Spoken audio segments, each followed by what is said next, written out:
el primer bloc després de la inauguració magistral de la jornada i ara la paraula clau és transformació. Transformació dels serveis socials de suport. Fa uns minuts, ho ha dit el professor català, persones. Fa un parell de setmanes Xavier Marcet, en l'article del cap de setmana, parlava també de donar prioritat al qui per davant del què en tots els àmbits socioeconòmics. Ara parlarem sobre per a qui, per què i com transformar els serveis socials de suport i les organitzacions del tercer sector. 3 experts de referència, 4 persones que els anirem presentant una a una. Al final de les intervencions, si anem bé de temps, hi haurà l'espai per les preguntes. Ho vaig repetint perquè haurem d'economitzar aquests espais. Hem estat molt generosos amb l'esmorzar perquè em deia l'Assumpta, hi ha un espai de relacions personals que, si fem cas al que ens han dit fins ara, és una de les coses importants del que passa avui, les persones, les relacions entre persones. Llega el momento de escuchar a don Fernando Fantova. Es consultor y educador social, licenciado en Psicología y doctor en Ciencias Políticas y Sociología. Vamos a acercarnos al diseño y acompañamiento de estrategias de organizaciones del sector público, pero también del voluntariado en el ámbito de las políticas de bienestar y servicios sociales con la incorporación de un enfoque comunitario. Don Fernando Fantova aportará una mirada crítica y una reflexión sobre dónde estamos y, sobre todo, cómo adelantar. Serán los próximos 20 minutos interesantes con don Fernando Fantova. Adelante. Pues muchas gracias. Estoy bastante contento de cómo va marchando la cosa hasta ahora. Hemos empezado muy arriba con Levinas, Marta Nussbaum, Riquer, citas que nos dan una pista del pensamiento que se nos propone, ¿no? Un pensamiento, como decíamos, sobre la fragilidad. Luego me ha gustado mucho la cuestión de la NASA. Yo, si ponéis en Google Challenger PowerPoint, veréis que hay un artículo que dice que la culpa del Challenger fue del PowerPoint. No me lo invento, lo pone alguien dijo que se hizo un mal uso del PowerPoint. Yo por eso no tengo PowerPoint. Lo que voy a decir lo tenéis escrito en mi blog y ahí podéis referirlo si queréis, ¿no? Ciertamente me ha gustado mucho también pensar, Mariana Mazzucato es una economista prácticamente ahora de referencia en el mundo, en las nuevas corrientes, dijéramos, neo-keynesianas, en las nuevas formas de ver la economía, y ella habla justamente como de las misiones, cómo esas misiones, a veces un poco incluso alocadas, incluso imposibles, como puede ser llevar a una persona a la Luna, pues generan una serie de energías y de dinámicas, de innovación y de trabajo, y que son muy prometedoras, ¿no? Y ciertamente, pues yo me gustaría pensar, ¿no? Me gustaría casi soñar que bueno, pues, se forma el nuevo gobierno en España, por ejemplo, y en el primer discurso del nuevo presidente, pues dice, no puede ser que cuando las personas envejecemos o cuando las personas tenemos un accidente, una enfermedad y tenemos una limitación funcional y necesitamos cuidados, no puede ser que la gente siga buscando la vida, que esto siga tan desorganizado, vamos a montar un verdadero sistema y tal, y esa va a ser como nuestra misión de país. Este país no se puede mirar al espejo si no tiene un buen sistema para ese problema, como ya tiene uno más o menos para la salud, para la educación o para las pensiones. Y digo, me gustaría, pero creo que no va a suceder, ¿no? Creo que no va a suceder porque creo que él va a pensar en otros temas antes que en este, ¿no? Y ese es un poco el tema de mi charla. Es decir, ¿por qué no conseguimos, las gentes de los servicios sociales, poner más alto en la agenda y que se nos entienda la importancia de lo que hacemos? Y yo, para explicar esto, también me voy a conectar como emocionalmente, porque es otra de las conclusiones de la charla del profesor Català, ¿no? Es decir, tienes que conectarte con algo que te llene. Yo, ciertamente, cuando me vengo aquí a Tárrega, a La Olivera, enseguida me conecto con algo, con una energía que no sé exactamente la que es, pero que me viene muy bien. Y también he pensado que voy a acompañarme de mi madre. Imaginaos a mi señora madre aquí, porque ella nos va a llevar de la mano para entender un poco, quizás, qué pasa con esto de los servicios sociales, ¿no? Fijaros, mi madre nació en el año 1932. Mi madre nació en su casa, con una matrona. Bueno, esa matrona mi madre es de un pueblo que se llama Zaya, en Vizcaya. Esa matrona, Carolina Renovales, vivió más de 100 años Y el homenaje que le hicieron en Zalla, pues cuando ya cumplió los 100 años, fue bestial, ¿no? Porque ella había traído al mundo a muchísimas personas en ese pueblo, ¿no? Era una persona, dijéramos, una institución en la comunidad. No tenía ningún decreto, ninguna ley, ninguna orden, ningún papel que dijera que ella era eso, pero ella era una institución en la comunidad y ella, bueno, ayudó a mi madre a nacer, como a tantas niñas y niños. Fijaros, dos detalles para que veamos cómo es la época, años 30, ¿no? Mi madre, mi abuela, la madre de mi madre, dio a luz 5 hijos e hijas, de los cuales solo sobrevivieron 2. O sea, haceros una idea ahora, vosotros, que tuvierais la previsión de que de los hijos que tengáis, más de la mitad van a morir cuando sean niños. Eso era España, eso era Cataluña, Euskadi, eso era nuestro país hace nada, hace 90 años, ¿no? Por tanto, primera idea importante, lo que ha cambiado, lo que ha mejorado. Segunda idea, muy curiosa, si mi madre hubiera sido, en lugar de ser una chica, entre comillas, normal, de Zalla, hubiera sido una mujer vizcaína, pobre, sola, habría tenido una atención en el parto muy superior a la que tuvo. O sea, habría nacido en la maternidad de Bilbao, donde podían ir las mujeres, diríamos, solas, pobres, sin recursos. Es más, ella habría ido seguramente unos meses antes de dar a luz. Y además, fijaros qué curioso, esto es real, la maternidad de Bilbao se construye en el año 1895 al lado de la casa de expósitos, donde se abandonaba a las criaturas que no tenían, dijéramos, con quién quedarse, ¿no? Es decir, esa madre, imaginémonos una madre de la edad de mi abuela, pero que era una mujer pues, pobre, sin familia, sin recursos, hubiera ido a esa maternidad, hubiera dado a luz de forma un poco vergonzante y esa criatura habría sido entregada Es un modelo de coordinación o de atención integrada social y sanitaria, es decir, la maternidad, que era una institución sanitaria, según nuestra mirada actual, estaba junto a la sala de expósitos, que era una institución de los servicios sociales. Ambas eran de la beneficencia. Era una institución que es como se llamaba en ese momento a la institución que se encargaba de ese perfil de gente y de muchas otras personas. Por tanto, fijaros un poco cómo se resolvían las cuestiones en el año 32. El Estado actuaba a través de la beneficencia para los casos, dijéramos, excepcionales que se salían de la norma. La gente normal tenía recursos familiares y comunitarios. La matrona o el domicilio donde respondía a esa necesidad. Que, sin embargo, hoy, 90 años después, no tiene nada que ver. O sea, hoy, 90 años después, una equivalente a mi abuela y una equivalente a la señora esa pobre y sola y dijéramos, y abandonada, las dos estarían en la misma habitación del hospital público, gratuito, dijéramos con la mejor tecnología y la mejor medicina, médicos, enfermeras, enfermeros, en un hospital, dijéramos, como puede ser Valdebrón o como puede ser San Pau, ¿no? En aquel momento, no. Era la beneficencia y era, dijéramos, la comunidad, ¿no? Bueno, mi madre sigue para adelante y mi madre, vamos a correr años, ¿no? Vamos a situarnos en los años años 60. Nazco yo. Y mi madre deja su actividad laboral.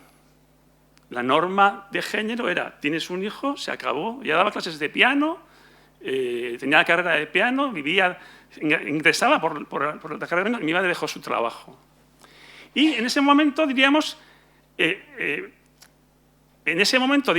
donde ya es una sanidad, no pública, pero sí privada, con un seguro que tenía mi padre en el banco, es decir, ese matrimonio que empieza su vida en los años 60 del pasado siglo, vamos a decir, que encarna un modelo donde el franquismo les promete vivienda en propiedad, les promete una estabilidad laboral para el varón, les promete una cobertura social para las personas vinculadas al varón. Mi madre lleva 30 años cobrando una pensión de viudedad, que es una promesa que le hizo el Estado cuando empezaba su actividad. Mi padre trabajó, como os he dicho aquí, no en la Caixa, pero en el Banco Hispanoamericano, que para el caso Pata, toda su carrera laboral y pudo pagar sus colegios privados de sus hijos y comprarse un apartamento en la Pineda de Salou. Por cierto, está en venta, aviso, por si alguien lo quiere comprar.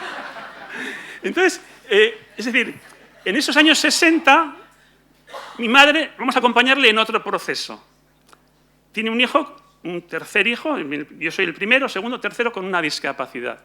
Fíjate que mi hermano, ese hermano que tiene una discapacidad, hoy en día se entiende que tiene una discapacidad auditiva, vende el cupón de la ONCE, tiene un sueldo muy digno, pero en aquel momento, en aquel año 60 de confusión, le diagnosticaron como subnormal profundo. Mi hermano tiene un papelito que dice que era subnormal profundo, ¿no?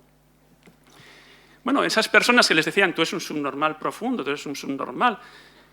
Mi madre es de esas madres y de esos padres que en los años 60 se empiezan a reunir y crean estas entidades, como son las que tenéis aquí. ¿Por qué lo hacen? Porque no había nada. Porque el Estado no les daba ninguna solución para nada.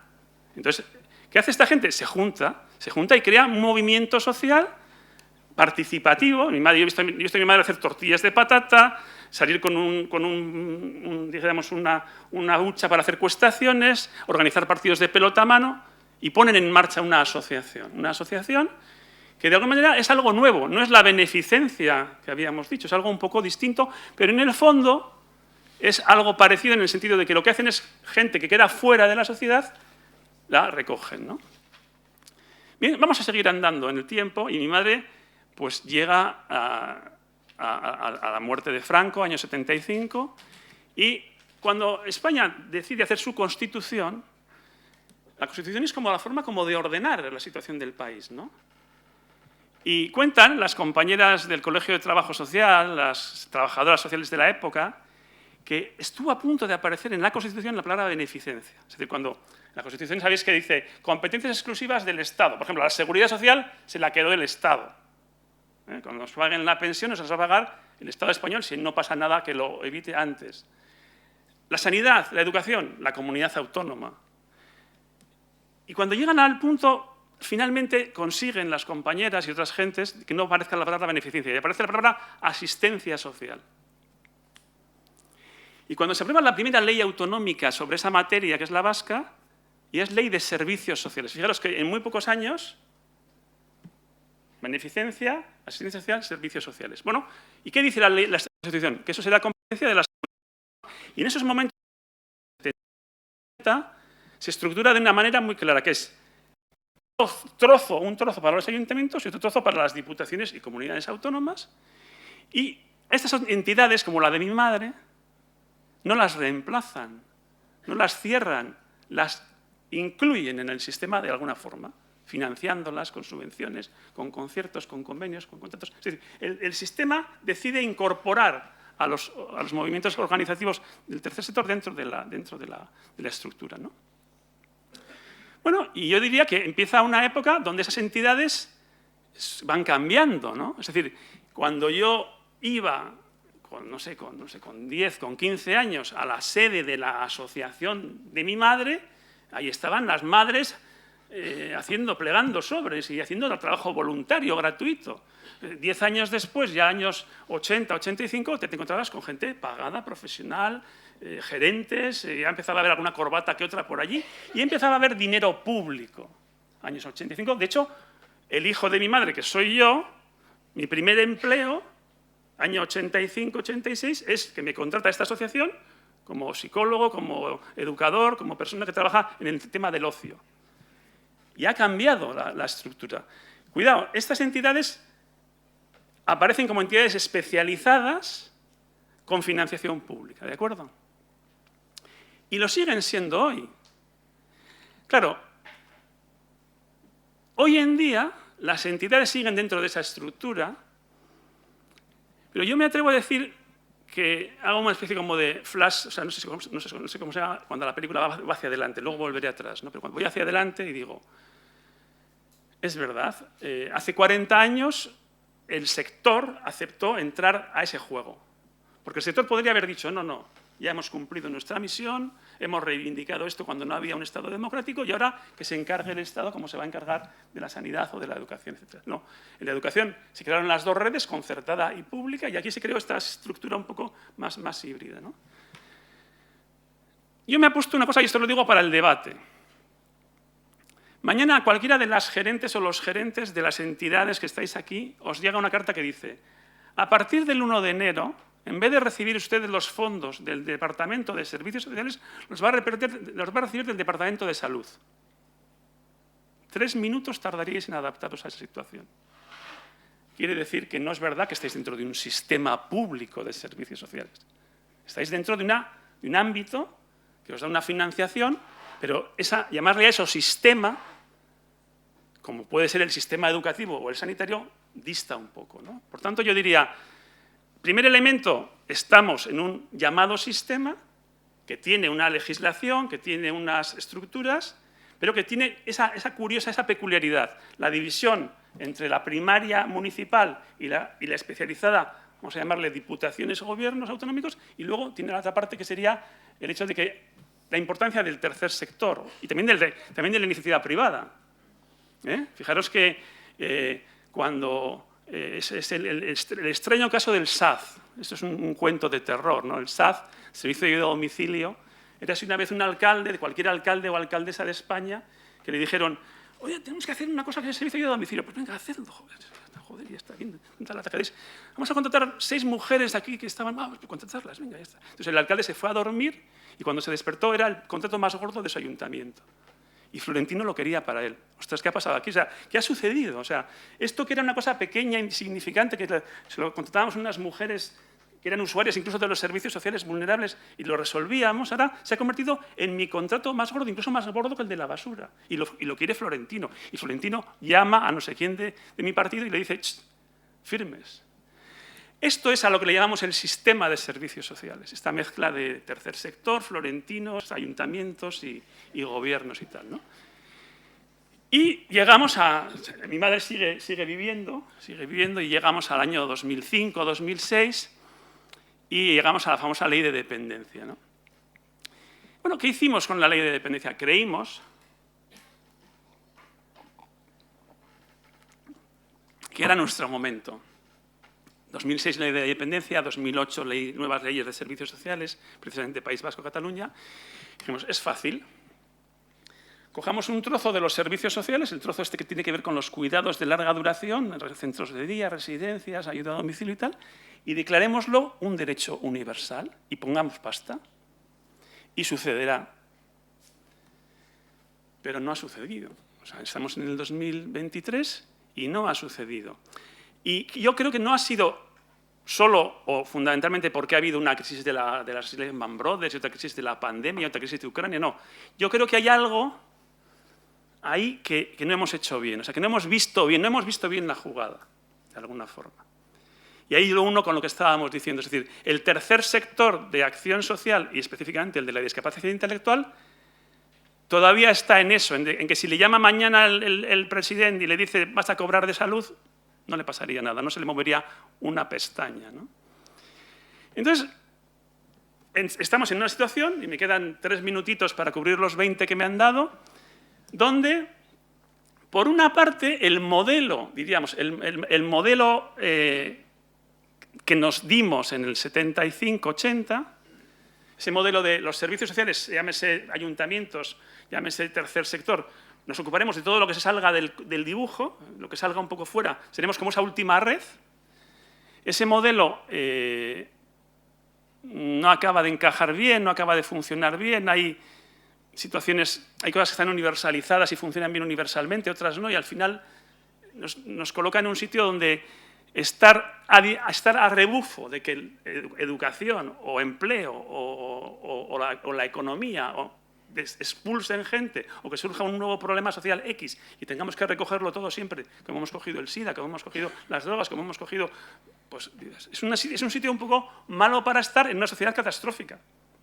Claro, ocuparse de las personas mayores con situación de dependencia cuando se morían todas al de poco de jubilarse o no sobrevivían, o sea, cuando se moría tanta gente, incluso cuando eran niños y niñas. Ahora, ocuparse de las personas mayores en situación de dependencia cuando nos jubilamos y como el conejito de Duracell, duramos y duramos y duramos, y además tenemos dependencias muy fuertes y seguimos durando y durando y durando, no es lo mismo, ¿no? Por tanto, digamos, yo ponía en el blog, somos como un camión que se ha atascado en una curva. Dar marcha atrás para volver a ser esa última red, le veo pegas.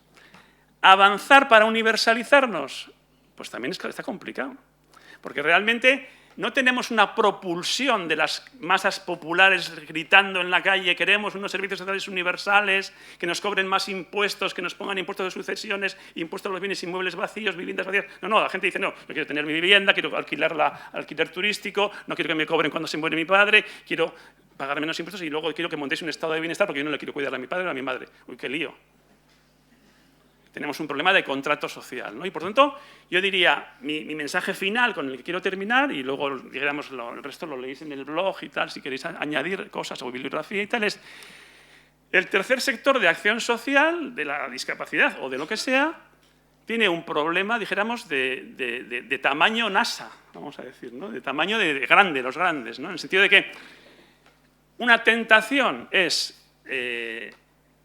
dijéramos, el atrincherarse, es decir, tenemos un colectivo, es nuestro colectivo, sabemos lo que hacemos con ese colectivo, si nos dan mucho dinero y mucho apoyo, llegaremos con ese colectivo a la tierra prometida de la inclusión social algún día y, de alguna manera, no nos cambien el guión, porque este es nuestro guión y ya estoy un poco mayor para cambiar de guión. Vale. Y el otro es decir, no, mira, pues como nos han dicho, hay que estar previsto para cualquier cosa. Y entonces yo sí que creo que por lo menos un ratito al día os invito a pensar en un plan B, en una mirada D, que sería decir, y si resulta que nos toca a nosotras y a nosotros comprometernos con la construcción de un sistema público, universal, pero también participativo y comunitario de servicios sociales, es decir, y ahí aparece la palabra cuidados, que es una palabra que no pertenece a nuestro lenguaje, a nuestra jerga, que a veces incluso la hemos rechazado, pero que parece ser que es la palabra que va a entender la gente, que va a entender el único grupo social poderoso que puede comprar esta movida, que es el grupo de los baby boomers que nos estamos haciendo viejos, algunos de los cuales estáis presentes en esta sala. Y no miro a nadie. Hemos cambiado cosas los baby boomers cuando hemos pasado por el sistema educativo, cuando hemos pasado por el sistema laboral. Podría suceder que alguien con visión política se aliara con nosotras y con nosotros y que además de querer pensión y sanidad quisiéramos un sistema de cuidados y podría ser que lo hiciera el sistema público de servicios sociales y podría ser que todo lo que sabéis las gentes de la discapacidad aplicado al envejecimiento funcionara casi tan bien como en el otro contexto. Todo lo que sabéis de apoyos, de proyectos de vida, de enfoque comunitario, de atención centrada en la persona, de personalización. Bueno, pues yo diría, sé que tenéis mucho trabajo todos los días y que tenéis que mantener, no podéis cerrar el garito mañana, eso lo dije ayer también en la otra charla, y no podéis decir, he escuchado una charla del Fantogo y voy a cerrar el garito. No, eso no vale. Tenéis que mantener el garito abierto, pero tenéis como una pequeña, dijéramos, llamada de atención a una parte más, como más política, más estratégica, más, dijéramos, de mirada, y en ese sentido decir, bueno, pues buscamos nuevas alianzas, nuevos enfoques, para buscar, diríamos, algo que es bonito en el fondo, que es que lo que nos han enseñado las personas con discapacidad a hacer con ellas, acabamos de descubrir que es algo que le sirve a cualquier persona de la sociedad, porque como nos ha dicho Joan, con Levinas, con Riquer y con Marta Nussbaum, las situaciones de vulnerabilidad, de limitación, de necesidad de apoyos, de interdependencia están ahí, ¿no? En el fondo es un proyecto muy comunitario porque frente a una mirada, dijéramos, individualizadora de usted es un portador de derechos, usted es un sujeto autosuficiente, es una mirada que nos recuerda esa inmensidad de lo cosmos, que somos interdependientes y, por tanto, el tercer sector, lejos de ser un mero proveedor que compite con Florentino por ganar el concurso, es una fuerza comunitaria de autoorganización que quiere dar el sistema público y universal de servicios sociales. Como misión no está nada mal, es casi como la de ir a la luna, pero bueno, yo me atrevo a proponerosla porque como nos han dicho las misiones un poco imposibles, parece ser que son las que nos movilizan, ¿no? Pues muchas gracias.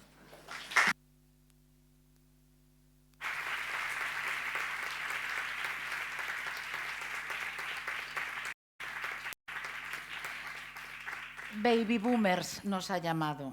Baby Boomers. Más madera. Es el turno de Margarita Cañadas, directora del Centro de Atención Temprana y Educación Infantil de la Universidad Católica de Valencia. Es licenciada en Antropología y doctora por la Universidad Católica de Valencia. La familia, el valor de la familia. Las familias son esenciales en el curso de la vida de las personas con discapacidad porque son arte y parte de la red de ayudas y fundamentos, pero también son pieza clave en el proceso de transformación de los servicios sociales. La evolución de los apoyos a la infancia con discapacidad implica trabajar desde la atención centrada en esta familia. Son los próximos 20 minutos con la doctora Cañadas, que me ha dicho, ¿puedo hablar de pie? Y aquí podemos con todo. Y esto es el directo más absoluto. Yo creo que me van a escuchar así, ¿no? ¿O no? No. ¿No? Bueno, es que disculpad, pero no sé hablar sentada. No sé si es que tengo la fuerza... Un momento. me cuesta mucho. Ahora sí, ya está, no te preocupes. Un momento. Bueno, buen día. Lo primero, pediros disculpas porque no puedo hacer la conferencia en catalán, aunque vengo de Valencia, soy murciana de pura cepa y aunque lo comprendo, el hablarlo todavía me cuesta mucho, así que voy a utilizar el castellano, que es como me defiendo cada día. Y luego agradecer a la Fundación ayer la invitación y deciros que, bueno, estoy muy nerviosa porque después de los ponentes anteriores y sé los que vienen después, pues es complejo hablar. Y además delante de gente que conozco, que aprecio tanto y la que he aprendido mucho, ¿no? Está aquí Susana Ver o gente de Castilla y León, de la administración, que he tenido la oportunidad de aprender. Pensaréis, no sé por qué no se ve. No sale. Bueno, pensaréis, viene de atención temprana, viene de la universidad, ¿no? ¿Qué nos va a contar cuando sé que todos estáis en servicios de atención a adultos?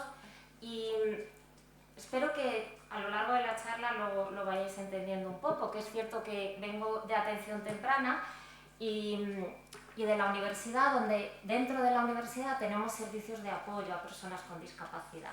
No voy a contaros ahora todos, desde que en la universidad todas las titulaciones se habla de discapacidad por personas con discapacidad. En todas hay 20 horas de dedicación a esto, desde ciencias del mar hasta empresa, pasando por arquitectura y acabando en medicina, ¿no? Y lo hacen personas con discapacidad. Y dentro también de mi universidad, donde yo trabajo, tenemos servicios... ¿Quieres que me coja el otro? ¿Se llego a saber? Bueno, servicios de apoyo a personas con discapacidad, porque también pensábamos que si queríamos transformar, pues la universidad no puede estar al margen de la sociedad, ¿eh? La transformación, la ciencia hay que llevarla a la práctica, porque si no, luego vienen los alumnos y me dicen que una cosa es la teoría y otra es la práctica. ¿Esto lo habéis oído alguna vez? Yo también lo he dicho muchas veces. Pues ya os digo que no. ¿De dónde salen las teorías? De la práctica. Por lo cual, esto a lo mejor, ya para empezar, nos tenemos que unir un poquito más la universidad y los servicios. Y dijimos, bueno, pues como la teoría tiene que ser la práctica, nosotros vamos a tener un centro de atención temprana, es gratuito, subvencionado por la Administración de la Comunidad Valenciana, y una escuela infantil para niños de 0 a 6 años, por supuesto inclusivo. Tenemos niños con y sin discapacidad y niños de riesgo. Y todo está subvencionado. Nos sirve, por lo tanto, para la práctica, nos sirve para la transferencia del conocimiento y nos sirve para, por supuesto, dar un apoyo, ¿no?, a las familias y a sus hijos. Y luego veréis también por qué estoy también un poco en este tema de familia. Bueno, ¿qué son las prácticas recomendadas? Yo creo que muchas veces las redes sociales tienen una parte muy buena, antes lo hablábamos, lo que nos está dando a conocer, pero también es cierto que muchas veces es como esa imagen, ¿no? Uno lee las redes y es como el que está subido ahí y dice, uy, está lloviendo, ¿no? El que está abajo, perdón, y el de arriba dice, no, no llueve. Pero claro, muy poca gente tiene acceso realmente a las revistas de impacto científicas, ¿no? A lo mejor el primer presentador de hoy, pues la gente de la medicina, de la física sí, pero luego en la práctica lo que sabemos de la ciencia, que lo sabemos, pero luego no sabemos cómo llevarlo a cabo. Y es cierto, y ahora a ver por qué no pasa esto, vale, es cierto que hay mucho, ahora va al revés. Vale, hay muchísimo escrito. Esto ahora lo estará viendo mi amiga Susana y dirá, madre mía, Marga, la de años que hace que en DINCAT nosotros ya estuvimos viendo todas esas guías. Yo la presentación os la paso, si queréis, pero todas esas guías están gratuitas en Internet. Son ya australianas de hace muchos años y sirve para cualquier tipo de profesional, familia, incluso gerente de las entidades, que habla de cómo nuestros servicios deberían de organizarse en torno a prácticas centradas a la familia y centradas a la persona. ¿Por qué? Pues porque seguramente aquí hablar de prácticas centradas en la persona no tendría sentido, todos estáis en ello, pero ¿qué pasa con la familia, ¿no? ¿Qué ha pasado con la familia durante muchos años y cuál ha sido la situación? Sabemos que a veces, bueno, también lo que os digo, hay muchas referencias que nos hablan de esto, qué pasa con las familias, cómo hacer los planes de vida.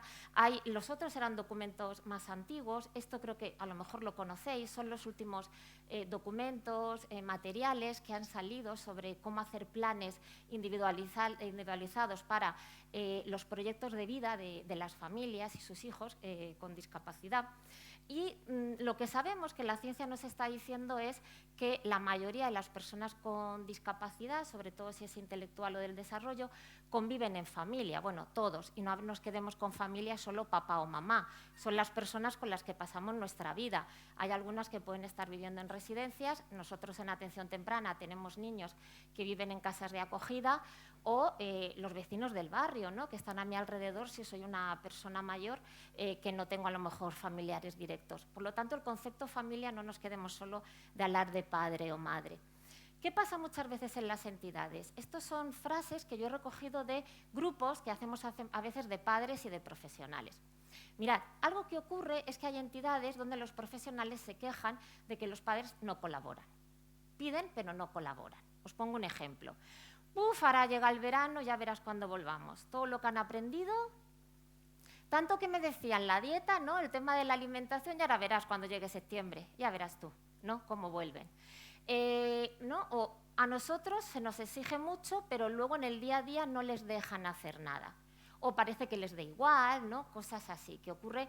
No digo, por favor, lo digo por las caras, que nadie tome que se lo digo por él, pero son frases que a veces nos pasaban. Y había como siempre una lucha interna entre familia y profesionales. Los papás quieren una cosa, pero luego no lo hacen o no dejan hacer nada a sus hijos, no han entendido que es un plan de apoyo individualizado, etc. Cosas que a veces me dicen a mí los padres, en estas reuniones de petit comité que digo yo, donde decimos lo que sentimos. Dicen, bueno, mi hijo, que ha comentado en el grupo de autogestores, aquí imagino que también le decís autogestores, nosotros le decimos autogestores, ha dicho que lo que quiere es poder ir al cine, al grupo de autogestores, domingo al fútbol. Otro dice que se quiere apuntar a hacer deporte, aprender de redes sociales, ir al taller de habilidades sociales. Otro ser autónomo, vivir solo. Otro le encantaría salir por la noche. Pero cuando luego preguntábamos a los papás que decían que sí, frases de ellos. Estaba deseando jubilarme para poder dedicarme a mi hijo. Y ahora vienen y me dicen que él se quiere ir y ser autónomo, ¿no? Y yo toda la vida deseando jubilarme para esto. Otros, ¿no creéis que ya tenemos la agenda demasiado llena? A mí ya la vida no me da más. Martes llevarle a un sitio, miércoles a otro, viernes a otro. Otro padre, una madre me decía, chica, que ahora se han empeñado en el centro, que él tiene que ir solo a hacer la compra y resulta que el único momento que yo salía en el pueblo era el día del mercado, a tomarme un cafetito. Ahora también me van a quitar eso, ¿no? Sin querer, pues lo que había entendido la mujer. Y otro padre decía, yo me siento mayor para llevar ese ritmo, mi hijo sola, ella que está acostumbrada, que desde que era niña la recoge el bus en el centro y en la puerta. Incluso no le he añadido, este padre decía, incluso si hace un poquito de frío, me espero dentro y me avisan cuando llega para que así no se ponga enferma, ¿no? Ha estado siempre súper protegida y ahora me dices que salga los sábados de madrugada. Bueno, ¿qué pasa? ¿Hay que hacer caso a uno? ¿Hay que hacer caso a otro? No, lo que tenemos que hacer es saber compaginar. Nada está reñido. La práctica centrada con la familia, con la práctica centrada en la persona, no es algo reñido. Pero sí que es cierto que aunque sabemos que hay que hacer prácticas centradas y hay que hacerlas en la persona, esto es un poco como el teléfono escacharrado, ¿no? Yo no me voy tanto a la ciencia ya, pero es que a veces lo que uno entienda es lo que luego lleva a la práctica. Hay que hacer planes individualizados de apoyo, práctica centrada en la persona. Y parece que ya es lo que la persona quiere y como la persona quiere. Hay que hacer práctica centrada en la familia, es lo que papá, mamá o el cuidador quiere y lo que la persona no vale. No, nadie ha dicho eso, ¿eh? Por eso el proceso de transformación no puede estar en la universidad, tiene que ser junto con lo que está pasando en los centros y en los servicios. Y ha habido una brecha, siempre, esa brecha de la que hablaba yo al principio, de la ciencia está diciendo que las personas donde mejor están es en la comunidad. Las familias dicen que los apoyos que más valoran son los de su entorno, pero en cambio en la Comunidad Valenciana, ejemplo, creo que fue ayer o antes de ayer, noticia, se va a crear un centro para personas mayores enorme con un montón de plazas, ¿no? Parece lo contrario a lo que nos está diciendo la ciencia. Sigue habiendo una gran brecha. Y sabemos que esto es realmente porque los cambios cuestan mucho. Y nadie dice que lo que se hacía estaba mal. Nadie dice que el haber construido centros, entidades de las que yo también conozco y pertenezco, que te siguen pagando los préstamos de las instalaciones. Y dices, pero si sigo pagando el préstamo de la instalación y ahora me dices que me vaya a la comunidad, ¿no? Es que realmente es todo como un poco loco, ¿eh? Yo, por ejemplo, en la atención temprana nos pasa, entidades que dices, pero si tengo el préstamo del centro por 30 años y ahora me dices que lo importante es que vayan a las casas y pagar el kilometraje, ¿qué hago yo, no, con este centro? Y entonces viene a ser un poco como una contradicción todo lo que nos está pasando. Y muchas veces lo que nos hace falta es entender que no son opuestas. La práctica, lo que dice la familia con lo que dice la persona con discapacidad, no es opuesta, sino que lo que tenemos que hacer es saber dónde está cada familia y entender la postura de cada una de las familias que nos vienen. No sé en vuestras entidades, pero yo ya estoy viendo que muchos de los trabajadores de las entidades podrían ser los nietos de los padres de los usuarios con los que yo estoy trabajando. No lo sé, si a algunos pasa. O sea, ¿esto qué quiere decir? Que yo conozco ya a educadores, a psicólogos de centros, de servicios, donde los padres de las personas con las que ellos trabajan dicen, tiene la edad que tiene mi abuelo, ¿no? Entonces, pensad, no solamente es que hablemos de un cambio de una generación, estamos hablando de cambio de 2 generaciones. ¿Qué tiene que ver la mente, la mochila que lleva un chaval de 20 y tantos años con un señor de 80 o 90 años, algunos incluso, ¿no? Un día me decía un padre, no, si yo no le dejo que ponga la mesa porque es hombre, no porque tenga discapacidad.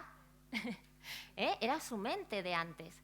Incluso sabéis que en las escalas en geriatría, cuando yo empecé a estudiar, se valoraba diferente a los hombres que a las mujeres, porque si valoraban a los hombres igual que a las mujeres, todos salían con demencia en tercera edad, porque se les hacía preguntas de saber cocinar, poner la lavadora, etc.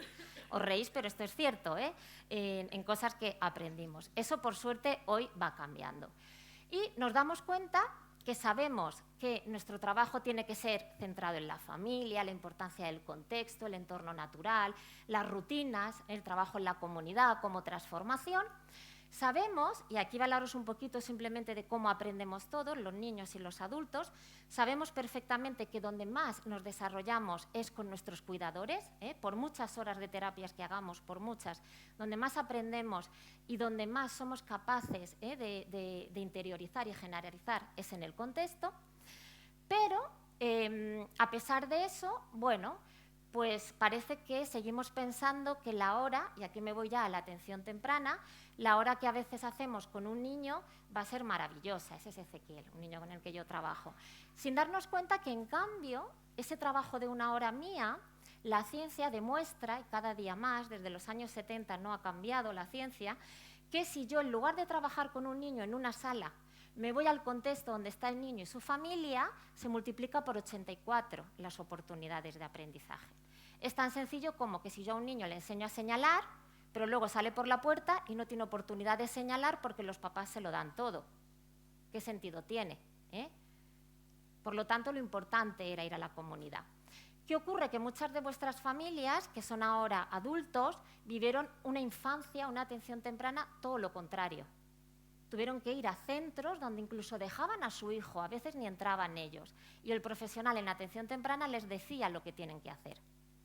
Y ahora mi hijo es mayor y no solamente es que yo sigo estando fuera, es que ahora resulta que él, que tiene discapacidad, es el que va a decidir. Les volvemos locos, no entienden nada, es como una contradicción total. Fijaros, estudios como estos, ¿no? Tan simples que por mucho que el profesional queramos influir en una persona, por mucho, somos un porcentaje muy poquito. Hacer una proporción de las horas que pasa la persona con un profesional, un especialista, a las que pasa luego de 24/7 a la semana. Esto ya os digo que hay muchísimos trabajos. Pero en la mayoría de las entidades seguimos teniendo esto. ¿Y sabéis dónde está la comunidad? Incluso siguen construyendo más centros así. Es más, le ponen financiado por la Fundación 11. ¿No? El cartel, porque eso se ve. No se ve si voy a las casas, ¿verdad? No tengo nada en contra de la Fundación 11. Mi marido trabaja en la 11 hace muchos años y yo he trabajado. Pero bueno, lo digo por el tema de la subvención. ¿Por qué no pensamos ya en una atención temprana? Ahí. Estamos hablando de comunidad en adultos. ¿Y por qué los niños hacemos todo lo contrario? O sea, totalmente lo contrario. Empezamos ya las vidas de las familias que tienen hijos con discapacidad o riesgo totalmente contraria a lo que pedimos a los adultos. Parece rarísimo. Por eso nosotros en el centro que tenemos en la universidad sabíamos que la ciencia dijo esto y nosotros no tenemos un centro. Vamos a las casas, vamos a los coles donde están los niños, vamos a los parques, vamos a donde estén. Yo lo que me gasto es en lugar de en una entidad en materiales, me gasto en kilometraje. Y somos nosotros los que vamos. Y siempre con la familia. Eso es lo que te permite hacer una atención temprana universal. Si yo espero que los niños que viven muy lejos vengan conmigo, imposible. Es muy difícil, es mejor que nosotros vayamos al contexto. Incluso todavía más importante, ¿por qué vamos al contexto? Porque la familia empiezan ya desde pequeños a darse cuenta y la importancia de la comunidad, ¿no? De lo importante que es no delegar en otro, sino que tú tengas el poder de tu vida. Esto no sé si lo conocéis, esto es de una página web que a mí me gusta mucho, de vida, de cursos de vida de adultos, aunque yo he puesto niño, pero puede ser una persona con discapacidad. Dice que muchas veces parece que lo que hemos entendido es, claro, hay que trabajar con la persona, pero tenemos un centro, tenemos a la familia y tenemos a la comunidad. Y con las mejores de las intenciones, dijimos todos los equipos, no, hay que contar con la familia y ponemos más cerquita a la familia y les invitamos a que vengan a nuestros centros, a nuestras reuniones, a que nos cuenten o a darles nosotros, ¿no?, la información de los planes de intervención. Pero, ¿qué es lo que sabemos? Lo que sabemos es que, fijaros, ¿ahí dónde está el centro? No está. Lo que estamos hablando de transformación, cada vez que se habla de la transformación, no quiere decir que eliminemos los centros, pero lo que quiere decir es que hay que entender los apoyos donde sean necesarios. No quedarnos siempre con un concepto de una estructura física. El apoyo tiene que estar donde esté la persona. ¿Y la persona dónde está? ¿En la comunidad, en la familia o en los servicios donde él vaya? Que puede ser un centro donde van a hacer un taller de habilidades sociales. No digo que no. Pero hay que organizar los apoyos alrededor de las personas, no al revés.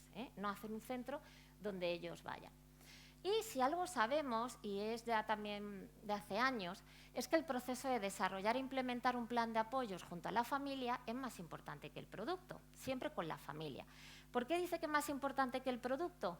Pues porque realmente ¿quién sabe el final de la vida? ¿Quién lo sabe? Nadie.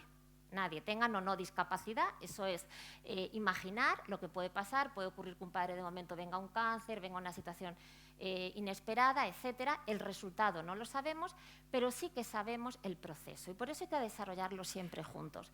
Porque aunque nadie puede reemplazar a la familia, lo que sabemos es que el equipo que construye es el que se va a mantener. Esa es mi familia, esa foto es de este verano, del último viaje que hicimos, y yo tengo 2 hijos, el pequeño, bueno, como podéis ver, bueno, sí se le ve, sí tiene discapacidad. Yo siempre digo que no se nota, pero sí se le nota. Los apoyos a la familia. ¿Qué pasa con los apoyos a una familia? Fundamentales. Y los apoyos no pueden ser siempre apoyos formales. No puede ser que una familia diga ¿qué haría yo sin el profesional que atiende a mi hijo? Eso es, como resultado, fracaso de la intervención. El éxito de la intervención es que la familia diga gracias por estar ahí, pero nosotros tenemos nuestra vida. Sabemos que estáis ahí, que nos vais a apoyar para lo que necesitemos, pero tenemos que normalizar nuestra vida lo máximo posible. Y evita, ¿no?, que las familias caigan todos los apoyos que tenemos. ¿Qué ocurre con la ciencia? ¿Qué nos dice? Fijaros, les pongo estas imágenes porque un poco a veces la ciencia dice que las familias tienen muchos apoyos a su alrededor. Ya de pequeños te dicen, sí, están los abuelos, los primos, los hermanos, etcétera, etcétera, etcétera. Pero me siento solo realmente, sola. Yo uno de mis traumas, siempre lo diré, es ir a la parada del autobús donde monta mi hijo cada día y digo que es uno de los traumas por todo lo que oigo, porque siempre vuelvo diciendo, ¿por qué estas cosas a veces no se dicen delante de los profesionales, ¿no? Se dicen solo entre familias. Y a veces escuchas cosas como eso, ¿a quién le voy a dejar? ¿No? A mi hijo. Esto es cosa mía, ¿no? El día de mañana que se muera un minuto antes que yo. Uy, su hermano, ¿no? Estas frases a veces las hemos oído decir y fijaros, son muy duras, pensar que quieras que tu hijo se muera un minuto antes que tú. Yo no creo que pueda haber cosa más horrible. Pero los padres llegan a pensarlo ante la soledad que sienten, ¿no? Y se sienten eso, que sí, que hay muchos apoyos, es como ese paraguas y que a veces hay muchos apoyos a su alrededor, de los centros, de las entidades, pero a la hora de la verdad, ¿qué les pasa? que en la comunidad no los tienen. Y en cambio, los estudios dicen que la mayor importancia se concede a los apoyos que están en la comunidad. Es decir, esas familias que dicen, bueno, yo el día de mañana no lo sé, pero me quedo tranquila de que he ido organizando el plan de vida de mi hijo. He ido haciendo un plan de vida de mi hijo. Y como familias, pues muchas veces lo que se demanda es ir mucho más allá de un diagnóstico, porque si algo también creo que hemos aprendido, y aquí sabréis más que yo, es que el diagnóstico no dice nada, o dice muy poco de la persona, ¿de acuerdo? Y vamos a ver por qué decimos esto, y yo creo que cada vez menos. Lo primero, no vayamos a diagnósticos basándonos en los déficits. Hay informes que siempre empiezan diciendo lo que la persona no hace. Oye, es que parece que hasta que nos gusta que no haga algo para tener algo que poner en el informe, ¿no? No es capaz de, no hace esto, no puede, no tal, no. Vemos siempre el déficit de la persona. Algo que aprendimos era no, haz un informe empezando siempre por las fortalezas de la persona. Imaginaos que continuamente alguien a vosotros os estuviera diciendo lo que no hacéis bien. Y hay padres que tienen guardados vuestros informes que habéis hecho desde que sus hijos iban a atención temprana, los sacan ahora que sus hijos tienen 30 o 40 años y a veces hasta son parecidos. Siguen poniendo trabajar la autonomía personal. Dice, mi hijo lleva 38 años trabajando la autonomía personal. Ya ni os cuento si pone trabajar la motricidad fina. Y dice, o la coordinación oculomanual. Un día me dice literalmente un padre, siempre me hablan de esto, oye, y a mí, por más que les digo que lo que me preocupa es que no es autónomo en el baño, de eso nunca me lo dicen, ¿no? Y ahí pone trabajar la autonomía, tal, pero el padre que ha entendido. Y sigues sacando los informes, imaginaros toda tu vida escuchando lo mismo, que tienes que trabajar la autonomía personal, las habilidades sociales, la atención, etcétera, etcétera, ¿no?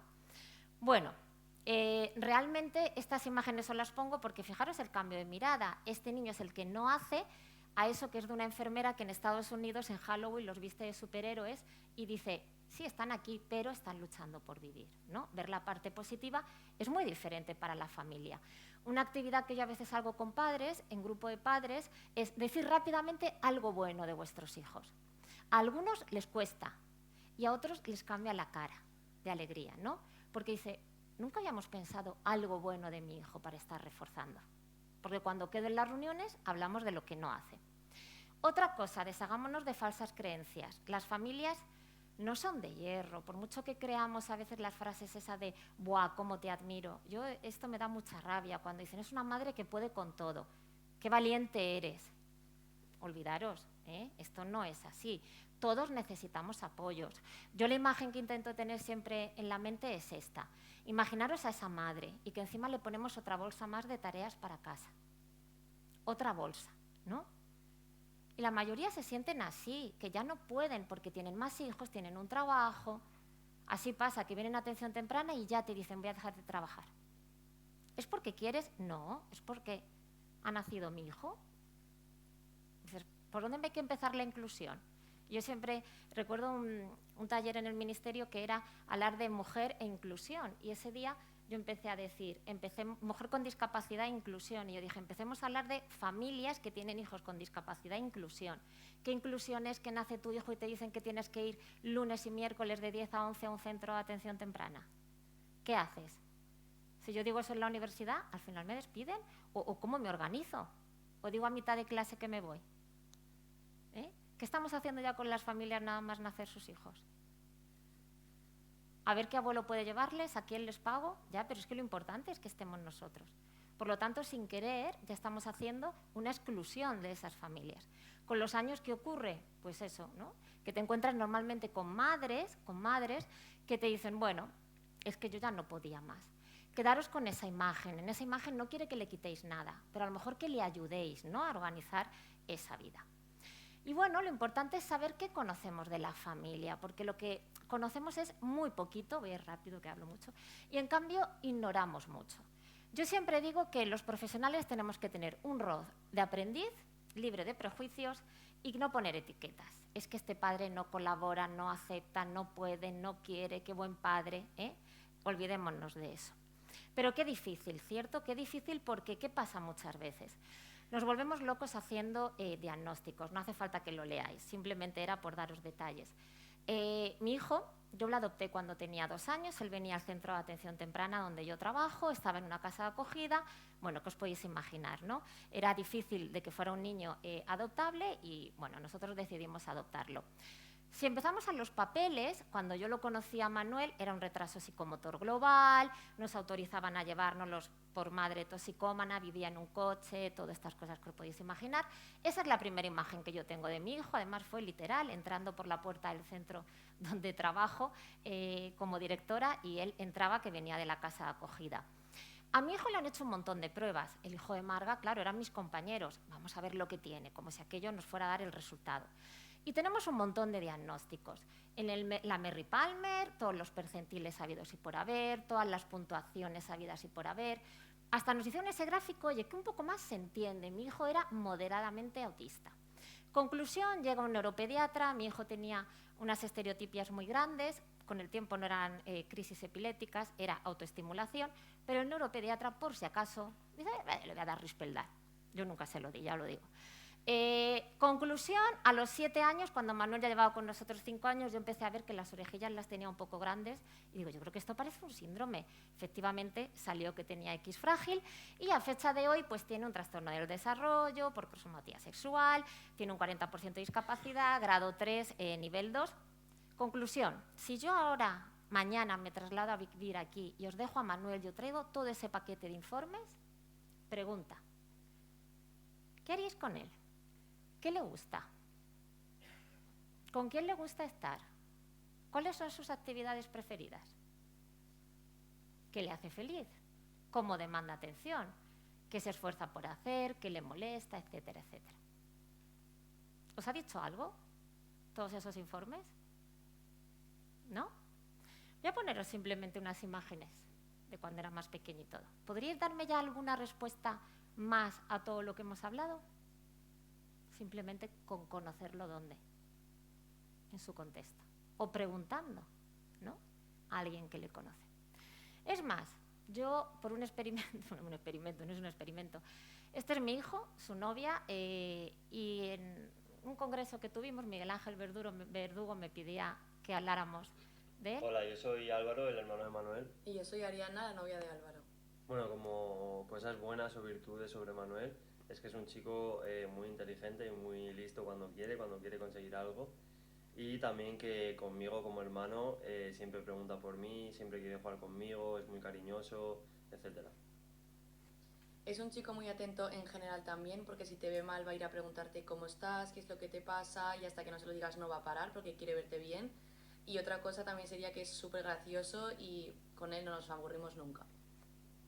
Y bueno, a pesar de que Manuel sea el mejor hermano del mundo, sí que es verdad que cuando juega videojuegos o hay cosas que no le gusta, se altera muy rápido y se enfada mucho. Y cuando llega a ese punto hay que ir con mucho cuidado para calmarle, porque a veces se pone muy nervioso y hay que ir con mucho tacto para que no se altere más aún.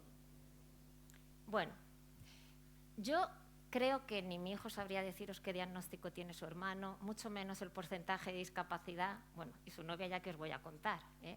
Para nada nos hemos tenido que sentar nunca a contarle eso. Pero ¿quién creéis que os ha hecho mal de mi hermano, de mi hijo? Todos esos papeles que perdemos horas y horas y horas a veces en elaborar y que en el centro donde yo estoy a veces digo, ¿y para qué hacemos tanto papel? ¿No? Cuando qué sencillo es sentarte un ratito, ¿no?, a preguntar a alguien. Este año, nunca me había pasado, pero este año ha venido una profesora nueva al colegio de mi hijo, le di hasta el día 11, no me había llamado, el día 11 empieza el cole, no me llama y ya llamo yo y digo, oye, ¿no nos vamos a juntar? Dice, no, espérate, que primero lo quiero conocer. Digo, no hay que esperar nada. ¿Por qué tenemos que estar esperando? Yo quiero contarte cómo es mi hijo, ¿no? Primero, ¿quién mejor? ¿Qué tienes que ver tú, no? Yo quiero verlo primero contigo. Esta participación de la familia a veces no se entiende. Por mucho que queráis verlo, nosotros lo conocemos ya muchos años, ¿eh? Contar con ellos. Y no os vamos a dar un lenguaje técnico. Cuidado, muchas veces también cómo hacemos, ¿no?, las intervenciones con los niños y con los adultos. Esto no es una tabla. Y hay padres que piensan que sí, piensan que cuando tienen el diagnóstico y cuando tienen el nivel o por la discapacidad, el porcentaje, o cuando ya les hemos hecho tantas cosas, van a saber el número de horas de intervenciones que necesita. Esto pasa, claro, porque estás acostumbrado a ir al médico, el apiretal, qué fácil. ¿Cuánto pesa tu hijo? ¿Qué edad tiene? Una tabla. Tienes que darle estas gotas cada X horas. A mí hay padres que vienen y me dicen, Marga, esto será igual, ¿no? Si mi hijo ahora tiene 21 años, tiene TEA, me estás diciendo que es un grado 3, le pones hasta un número, un 40% de discapacidad, tiene que haber una tabla. ¿Qué tengo que darle a mi hijo? ¿Una hora de deporte? 3, 2 en la comunidad, 1 en el centro. Piensan que existen esas tablas. Y sabemos que no, claro. ¿Qué es trabajar con la familia? Nunca les digáis deberías hacer, porque esto sabemos que va a ser un fracaso. Y el rol de la familia, con el profesional de referencia, pues siempre va a estar trabajar juntos, no hay más. O sea, es que no se trata de sacar a uno, sacar al otro, hacer lo que quiere el hijo, hacer lo que quieren los cuidadores. Esto al final es un paquete. Yo si ahora llego esta noche a Valencia y aquí Susana me ha hecho un plan de intervención y yo digo que quiero ir al cine, que me apetece mucho, y ella hasta me organiza para que pueda ir a cenar con el dinero que tengo, pues imaginaos cuando yo llegue a las 10 de la noche, si me están esperando mis hijos y mi marido, y les digo, a mí olvidarme, yo me voy al cine a la película que tengo planificada. ¿Qué ha generado sin querer Susana? Un conflicto familiar. ¿Eso quiere decir que yo no vaya al cine? No. Pero sí que es verdad que siempre hay que pensar que si vivimos, ¿no?, con más personas, esto es importante tenerlo en cuenta.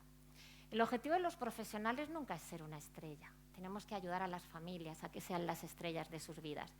Y lo que os decía, estamos hablando de diferentes generaciones. Ya voy a cortar. Este en el libro que os comentaba antes de Planes de Vida lo pone muy bien. Porque las familias no vienen nunca con una maleta vacía. Para empezar, lo que os decía, ellos ya vienen con su experiencia de vida, lo que ellos han vivido antes de tener a su hijo. Esto también es importante que lo tengáis en cuenta, y ya si nos vamos a otras generaciones. No intentemos pensar que todas las tartas se van a cortar igual. Lo primero es porque la tarta puede ser diferente y puede venir en diferentes formas y colores. Lo segundo, porque a veces le he preguntado a padres si su vida fuera una tarta y tuvieran que hacer trozos, ¿con qué trozos se quedarían ellos? ¿Y sabéis algunos lo que me dicen? Que ellos ni siquiera están en la tarta, como mucho la cortan. Tristemente, y esto ya os digo, hasta familias de atención temprana, dice yo como mucho la corto. No piensan en que ellos también forman parte de esa tarta. Y por supuesto las tartas en la vida van cambiando como la de cualquier familia. Hay momentos en la vida en que la tarta no se puede cortar tan cuadriculada. Esto no es que ahora mi hijo con discapacidad o el que no tiene discapacidad o yo soy la prioridad. Es que esto va a cambiar. Yo recuerdo en mi época de tesis doctoral, pues la tarta casi me la comía yo entera, porque yo necesitaba muchos apoyos. Pero a lo mejor ahora es mi hijo mayor, el que habéis visto en el vídeo, por las circunstancias que tiene de vida. Y otras va a ser su hermano Manuel, porque también ha sido importante. Pero esto, lo importante es que las familias sepan que ellos están dentro y que la tarta no tiene que ser el trozo más grande, ¿no?, que es lo único que a veces hablamos del hijo del que tiene discapacidad. Para hacer planes familiares, bueno, ya os digo, esto lo paso. Importantísimo sentaros con las familias. Sentaros con las familias porque a veces ya vienen a atención temprana preguntando ¿y qué va a pasar el día de mañana?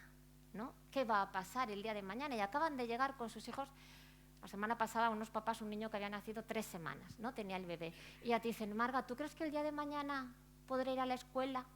Te hacen estas preguntas. Un día un padre me dijo, ¿crees que se podrá casar? No sé por qué, pero para él eso era muy importante, ¿no?, que su hijo se casara. Entonces es importante siempre, ¿no?, sentarnos con las familias para también ver qué apoyos va a necesitar. Yo creo que hoy, por suerte, la experiencia que yo tengo en 17 años trabajando en la comunidad en atención temprana hace que padres que tienen hijos con 3 años estén pidiendo la ayuda de asistente personal, cosa que antes era imposible. En cambio, los más mayores no quieren el asistente personal, porque las madres, digo madres porque suelen ser madres cuidadoras, te dicen, no, si para eso estoy yo. Y yo ver ahora a los papás que han estado conmigo y a sus hijos que ya están demandando el asistente, estoy feliz. Ya han entendido que hay más vida, que tienen más hijos y que esto es fundamental. Bueno, y ahora ya sí que me callo. Ellos participan siempre en los planes de intervención, siempre. Nosotros, incluso cuando elaboramos un plan de intervención, para que sea muy, muy funcional, firmamos, padres y profesionales que hemos formado parte del plan de intervención y que estamos de acuerdo con este plan, por supuesto con objetivos muy concretos. Imaginaos, el mío no es trabajar la autonomía. Este trimestre tengo como reto que mi hijo aprenda a pelarse al menos 2 frutas. Ese es mi objetivo. Por lo cual, para mí eso me motiva de pensar que aquí en diciembre me van a preguntar en la escuela, ¿qué tal en casa lo de aprender a pelar 2 frutas? ¿Entendéis? Y eso sí que es donde yo tengo un compromiso. Y al final lo que queremos es empoderar a las familias. Esos son los resultados. El resultado de un equipo es ver que la familia se siente empoderada. Eso es fundamental. Bueno, muchas gracias por la atención y, por supuesto, que ya os digo, la presentación la puedo pasar y disculpad que me he pasado unos minutillos del tiempo.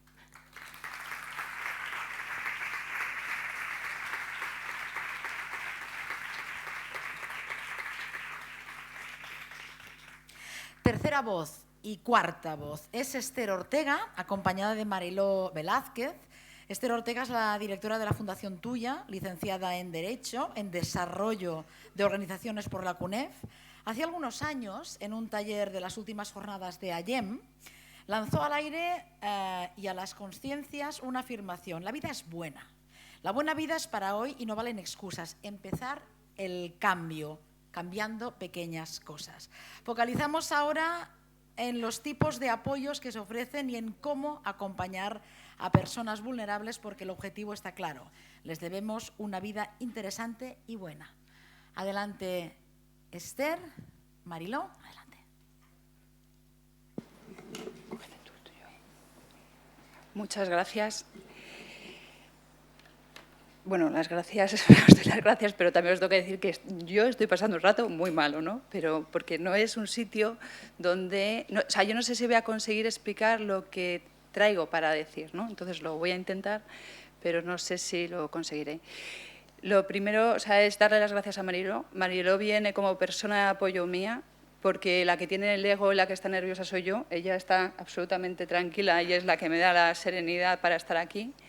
Viene como experta, como evaluadora de calidad de vida, viene como experta que es la que valida los espacios con el tema de la accesibilidad, la lectura fácil. Ella también viene desde esa experiencia de 23 años, si resto bien, como persona en un centro ocupacional, ¿no? que utiliza un centro ocupacional aparte de una vivienda, ¿no? En la entidad que estamos ambas, ¿no? Porque Fundación Tuya se fusionó con APROCOR y entonces estamos ahora mismo como en la misma entidad. Entonces, eso, darle las gracias a Mariló por todo esto, ¿no? Entonces, lo que le pedí a Mariló si podría acompañarme, me dijo que sí. Le dije que todo empieza con una conversación y ayer estuve, porque normalmente no viajamos juntas, pero sí intentamos que estos eventos y cualquier otro evento, por las cosas que os voy a contar ahora, sean oportunidades de relación. Entonces, si yo tengo que venir a un congreso, pero ella me apoya, nosotros tenemos una cena previa, nos vemos, compartimos la habitación del hotel, compartimos el día y va generando entre nosotras una relación que difícilmente podemos tener en otros contextos, ¿no? Entonces, también quiero agradecer a la organización que nos ofrece esa oportunidad. Por otro lado, este hombre es John O'Brien. Yo espero y deseo que de todos le hayáis puesto cara y nombre, porque para mí es alguien que desde hace ya muchísimos años nos inspira, nos mueve. Tenemos además la suerte que a nosotros nos acompaña de una manera muy directa. Y para mí, independientemente de todo su trabajo, tiene su nombre con una sabiduría, como ayer me comentaba Mariló, de su abuelo, ¿no?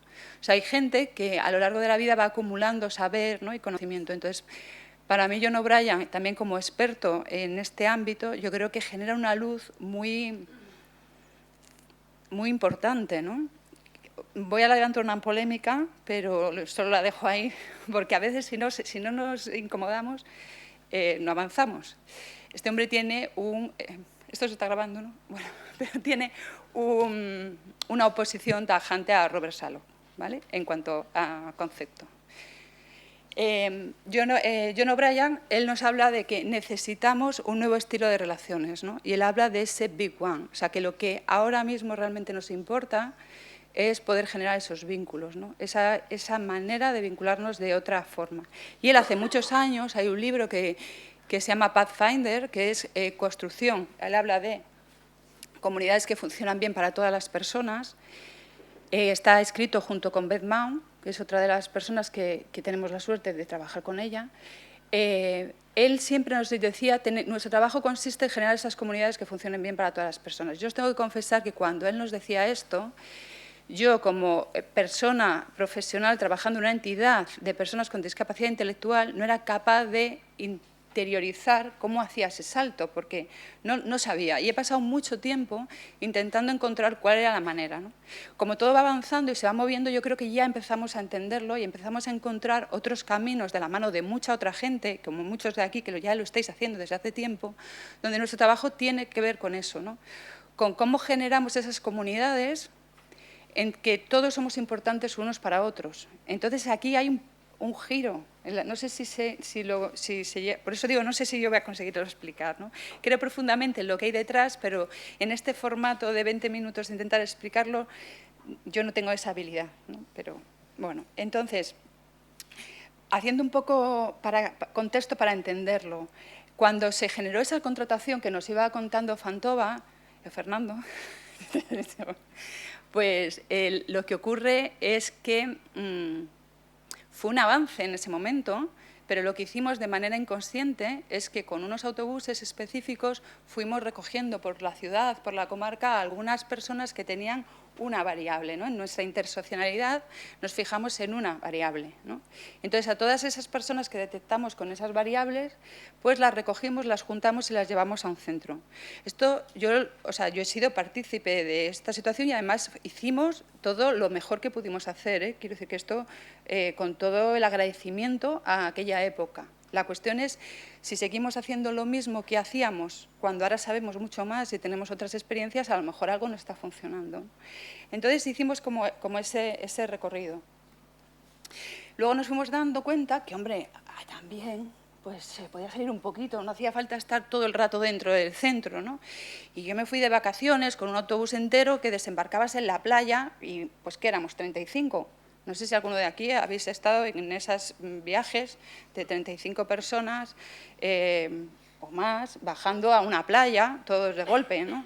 Bueno, también os vuelvo a decir que hicimos lo mejor que pudimos, pero creo que ahora mismo, a día de hoy, ninguno de nosotros querríamos ser alguien que por una variable nos condicionan así, ¿no? Y no lo sé, ¿no? Yo lo dejo como ahí. Y hemos ido evolucionando y entonces nuestros centros han ido como abriendo más a la comunidad y yo creo que ya es algo que no se discute en los entornos naturales. Marga nos lo ha contado también muy claramente, ¿no? Como necesitamos esos entornos, esa vida, esa relación con los otros, ¿no? Y aquí también tenemos la suerte de que ya hay mucha gente que nos acompaña en cómo poder técnicamente hacer estos trabajos, ¿no? Aparte de la práctica, ¿no? De cómo podemos hacer esto. Aquí había mucha gente, ¿no? De Castilla y León que ya está, o sea, la inclusiva, hay muchas otras, la conectiva, hay muchas otras iniciativas que están funcionando, generando esas conexiones en la comunidad, ¿no? Entonces, ahí hay una cosa que nosotros hemos detectado como errores nuestros y hemos tenido como que frenar para ponernos a pensar, ¿no? En esa alerta de cuáles son nuestros vínculos, porque ahora estamos exportando, cuando salimos a la comunidad, nuestros propios amaneramientos. No sé si esto tiene... O sea, cosas que no vemos porque nuestro sector era tan endogámico y teníamos la puerta tan cerrada, donde las batas no nos han llamado la atención prácticamente, ¿no? A lo mejor ahora ya no hay batas, pero ha habido muchos años de batas, ¿no? Entonces, todos estos amaneramientos, si no nos ayudamos colectivamente a verlos, ahora tenemos un riesgo muy grande que estamos exportando a la comunidad esas cosas. Y aquí es donde yo creo que nos necesitaríamos unos a otros para darnos cuenta, ¿no? Si yo entro en una cafetería y le digo, y voy con 5 personas y le digo, quitaros los abrigos, pero esto pasa, ¿lo veis? O sea, ocurre, estamos diciendo quitaros los abrigos. pero no nos extraña porque llevamos mucho tiempo dentro del centro ocupacional, en los manipulados, diciendo quitaros los abrigos. Pero si yo estoy en la cafetería y oigo quitaros los abrigos, ¿cuál es mi imagen que inmediatamente va a quedar sobre quién está habitando ese espacio? Entonces, yo creo que ahora tenemos un momento muy interesante para darnos cuenta de cuáles son esos vínculos y esas relaciones que queremos generar.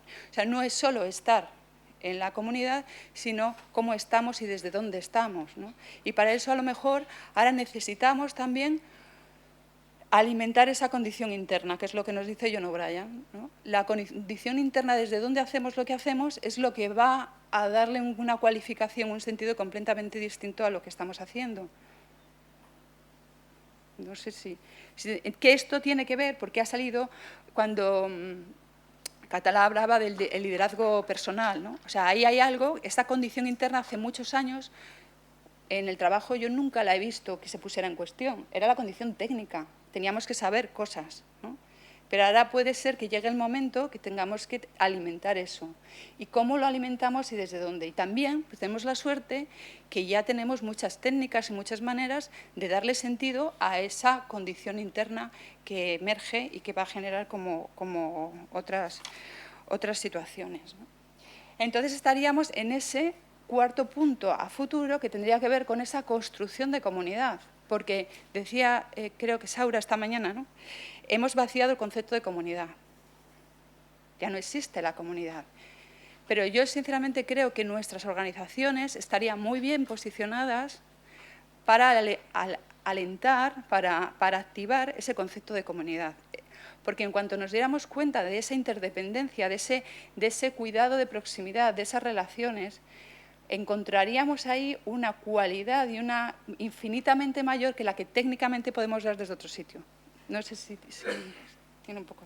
Entonces, en este desarrollo comunitario también hay claves. Hay Coleman Russell, desde hace muchos años, nos está diciendo cosas muy significativas, ¿no? que nos puede ayudar a ver qué cosas hacer. Por ejemplo, uno de los errores que cometemos y que hemos cometido en el desarrollo comunitario es cuando no nos damos cuenta y pisamos lo que hay.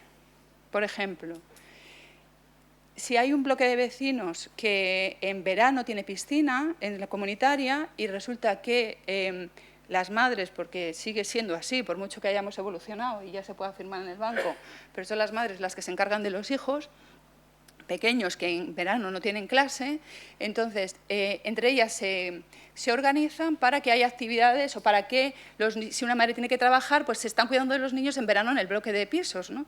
Pero si llega una iniciativa del ayuntamiento que pone, o sea, quiero decir, hay veces que la propia iniciativa mata lo que crece de manera comunitaria. Y esto Coleman Russell nos dice, hay que tener siempre un paso por detrás. Y a veces nuestras organizaciones, con el afán de hacemos y matamos sin darnos cuenta, igual que antes cogíamos y recogíamos a la gente de la ciudad y lo llevábamos en un autobús y lo estábamos haciendo intencionadamente muy bien, pero está ocurriendo algo.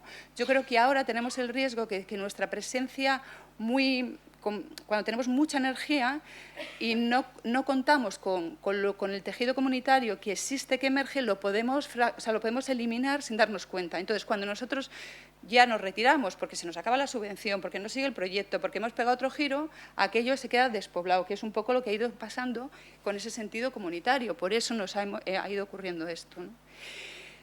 Entonces, este es el escenario un poco que tenemos, ¿no? Entonces, esos nuevos aliados, esa comunidad empieza a ver como un concepto muy territorial, ¿no?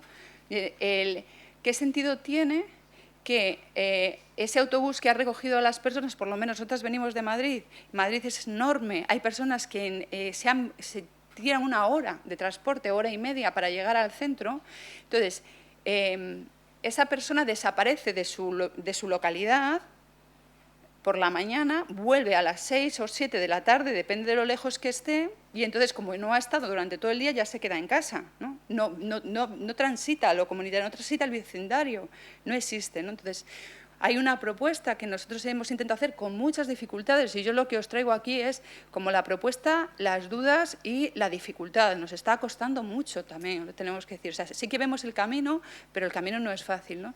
Entonces, Cuando los apoyos se hacen en el vecindario, la persona crece muchísimo en seguridad, en relaciones, en vínculos, porque ya lo ha dicho Marga antes, ¿no? O sea, lo que tú haces en el centro no tiene una significación relativa, pero lo que haces en el vecindario de la persona, nosotros ahora estamos trabajando en los vecindarios de la persona de la manera que podemos, pero se está trabajando como en los vecindarios de los centros. Pero el vecindario de los centros no es tampoco el mejor sitio, sería el vecindario de donde tú vives, ¿no? Cuando te conoce, cuando decía el hombre del kiosco, ¿qué le ha pasado a Carlos? Y Carlos no le ha pasado nada, y dice, sí, ya no pasa por aquí todas las mañanas, ¿no? Le contaba a la madre. Y dice, bueno, porque es que ahora está haciendo otra cosa, y entonces él cuando sale de casa tira hacia la izquierda, ¿no? Entonces, dice la madre, yo no sabía que el hombre del kiosco le tiene tan fichado. O sea, que sabe que lleva una semana sin hacer ese camino, ese hombre es seguridad, ¿sabes? Ese hombre es apoyo. Entonces, esas cosas nosotros tenemos la tecnología, el conocimiento para poder cultivarlas. Lo que pasa es que nos tenemos que organizar de otra manera. Y ahí, bueno, pues tenemos aquí como nuestras dificultades para hacer esto, ¿no? Entonces, hay una visión que si compartiéramos, que era la de construimos comunidades que funcionen bien para todas las personas, pero para todas las personas es para todas las personas. Entonces no tendríamos programas de esto de los solos, que de pronto hay que buscar a los solos, sino cómo no hemos generado redes donde la persona no caiga en soledad, que sería muy diferente, ¿no? Entonces, si tenemos vínculos, ¿no? Si tenemos relaciones, si encontramos esa vulnerabilidad, si decíamos... Esta mañana se ha dicho lo de ayudar a las personas más vulnerables. Sí, puede ser que haya personas más vulnerables, pero todos somos vulnerables. Y la idea también de no ir desde construirla del desarrollo comunitario, no desde la necesidad, ¿no? Como hermano nos decía, no hay nada peor que decir dónde está la necesidad. Es al revés, es decir, dónde está la riqueza y empezar a ver todo lo que existe, todo lo que hay, todas las habilidades, esa riqueza real, cuando tú haces ese trabajo de encontrar todo lo que hay, luego se puede atender de manera interdependiente a todas las necesidades que existen. Bueno, os voy a mostrar en 3 minutos porque un vídeo de cosas que estamos haciendo con otras organizaciones, juntándonos desde sitios para aprender, para poner la tecnología social que nos va llegando en práctica, prototipar, ver qué ocurre y tirar para adelante, ¿no? Sacar conclusiones.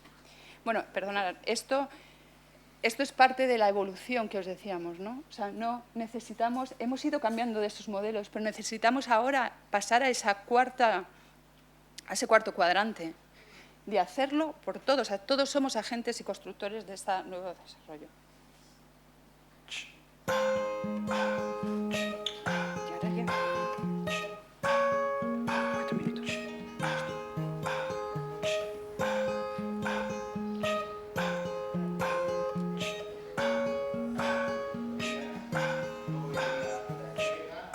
Got to wife and kids in Baltimore, Jack. I went out for a ride and I never went back. Like a river that nowhere is from. Took a wrong turn and I just kept going. Everybody's got a hungry heart. Everybody's got a hungry heart. Lay down your money and you play your part. Everybody's got a hungry heart.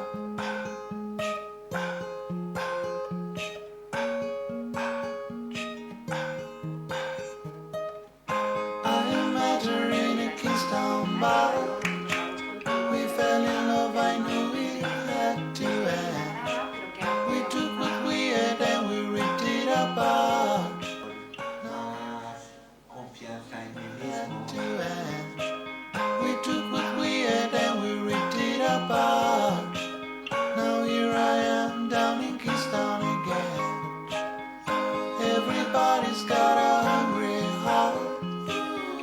Everybody's got a hungry heart. Lay down your money and you play your part.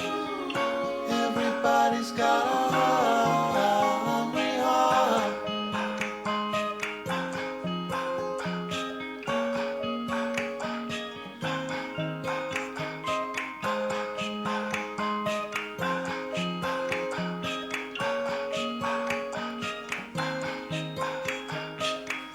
Everybody needs a place to rest. Everybody wants to have a home. To make no difference what nobody says. Ain't nobody like to be alone. Everybody's got a hungry heart. Everybody's got a hungry heart. Lay down your money and you pay your back. Everybody's got a hungry heart. Everybody's got a hungry heart. Everybody's got a hungry heart. Lay down your money and you pay your back. Everybody's got a Bueno, pues a esto nos estamos dedicando dentro de los centros ocupacionales. Primero a escuchar, a generar espacios de personas distintas, mientras más distintas mejor, que eso también es difícil de momento, pero mientras más diferentes desde distintos sitios mejor, a escucharnos. En esa escucha profunda, que es una escucha a la que también tenemos que aprender a hacer, porque no sabemos escuchar, ¿no? Entonces, desde esa escucha se genera una propuesta que viene de la escucha, no desde el activismo, sino desde esto local, de estas personas, lo que estamos diciendo es esto, pues vamos a hacerlo, ¿no? Se revela, se entrega, o sea, lo hacemos y luego medimos los impactos.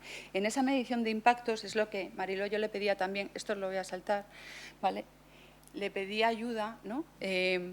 Nosotros medimos los impactos desde la estrella de experiencias valoradas de John O'Brien y Beth Mau, ¿no? Entonces yo le preguntaba dónde ella se sentía, por ejemplo, respetada, ¿no? O dónde toma decisiones, o dónde habita esos espacios comunes, o dónde está conociendo a esas otras personas, ¿no? que van formando parte y enriqueciendo su vida, ¿no? Y cuáles son las contribuciones que está haciendo, ¿no? Entonces, Mariló, si quieres compartirnos, por ejemplo, cualquier cosa de ellas, ¿qué contribuciones estás haciendo tú? O sea, por ejemplo, tú me contabas ayer en la cena, perdón, es que ya los 20 minutos, muy rápido, perdóname, me he comido yo el tiempo. ¿A quién estás apoyando tú ahora mismo? Yo ayudo a las personas y colaboro con todo el mundo. ¿En concreto estás ayudando a alguien en concreto? Más bien todos en general. Y, por ejemplo, ¿hay alguna persona que tiene alguna dificultad para moverse porque no ve y la ayudas tú? También. Eres su persona de apoyo. Sí. Me hablabas de que para ti una de las cosas importantes era sentir respeto. Sí. ¿Por qué? Porque tenemos que ser esas personas sí, que hay que tener educación y valorar esa persona lo que tiene por dentro. ¿Qué es lo que tienen por dentro las personas, Mariló? Que hay que reconocer que todo el mundo tenemos algo por dentro. Más bien algo, la soledad es muy mala. ¿A ti te han reconocido en algún momento eso que tienes por dentro? Sí. ¿Y tú lo ves en otras personas también eso que tienen por dentro? Pues claro. Me hablabas de las elecciones, de cómo tomas decisiones. Sí. ¿No? ¿Qué necesitas tú para tomar buenas decisiones? Más bien, en mi grupo de apoyo he conseguido un montón de cosas y también para mejorar. Me decías que la confianza es lo que te ayuda a tomar decisiones. Sí. Y que con algunas personas tienes más confianza, con otras menos. Eso es. Y ayer contabas una cosa que a mí me llamó mucho la atención, o sea, que era bastante importante, que decías que hay profesionales con los que tienes más confianza que con otros. Sí. ¿Y por qué con algunos tenías más confianza? Porque tienen más experiencia Llevaban más tiempo. y tienen más tiempo.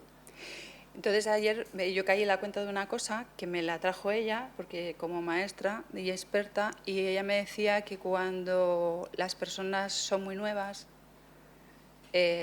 no tienen esa confianza, no la conocen. Nuestro sector tiene mucha rotación. Esto supone que afecta directamente a esa confianza, a ese respeto, a esa relación, ¿no? Me lo dijo ella ayer, ¿no? No me he dado cuenta de... Ella me decía, la confianza se gana con el tiempo. Entonces podemos ser apoyadas por personas con las que va a ser muy difícil mantener una confianza, ¿no? Bueno, Marilo, como nos hemos... Perdóname, me pongo nerviosa y me he puesto a hablar más del tiempo que yo quería. ¿Tú quieres decir algo para... Bueno, no sé, aquí hay mucha gente que trabaja en centros ocupacionales como el que tú conoces. ¿Querrías decirles algo así que nos pueda ayudar a todos? Que cada vez hay que trabajar más y ganarlo. ¿Ganarlo? Sí. ¿Qué significa ganarlo? Ganarlo lo que tenemos que decir las cosas por la vida. Por la vida. Bueno, pues la idea sería eso, ¿no? Como poner en el centro la vida, ¿no? Y creo que no lo tenemos tan complicado, es simplemente hay que hacer como un giro y poder verlo, ¿no? La técnica, obviamente, o sea, todos los modelos anteriores subsisten todavía, pero no es, o sea, es aumentarlo, o sea, no estamos renunciando a ninguna de las otras etapas, ¿no? Tiene que haber un orden, un control, un no sé qué, pero tiene que haber también esa posibilidad de entrar en unos vínculos relacionales distintos. Yo creo que hay, pero no ya para dentro de los centros, ¿no? O sea, como que el futuro nos alumbra, hay algo que se mueve, y en esto desde el universo, ¿no? Creo que hemos pasado un momento muy técnico, muy científico, y que la humanidad está evolucionando hacia otro sitio, que tiene que ver con los vínculos, las relaciones, con esa toma de conciencia de qué significa la vida, ¿no? Bueno, pues muchas gracias.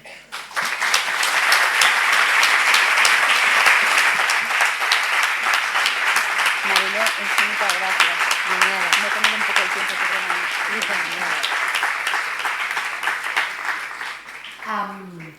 A mí estas jornadas me están pegando unos revolcones. Sufría Esther por si se entendían sus ejemplos. Yo creo que se han entendido perfectamente, ¿no? Necesitarem el micrófono de mà, porque vamos a pasar a las preguntas. Perfecto. Antes de terminar este bloque, queremos presentarles a alguien que discretamente sigue la jornada como uno más. Contamos en la sala con la presencia del director técnico, a ver si lo digo bien, director técnico de atención a personas mayores y personas con discapacidad de la Gerencia de Servicios Sociales de la Consejería de Familia e Igualdad de Oportunidades de Castilla y León. Señor Benedicto Caminero, bienvenido, buenas tardes.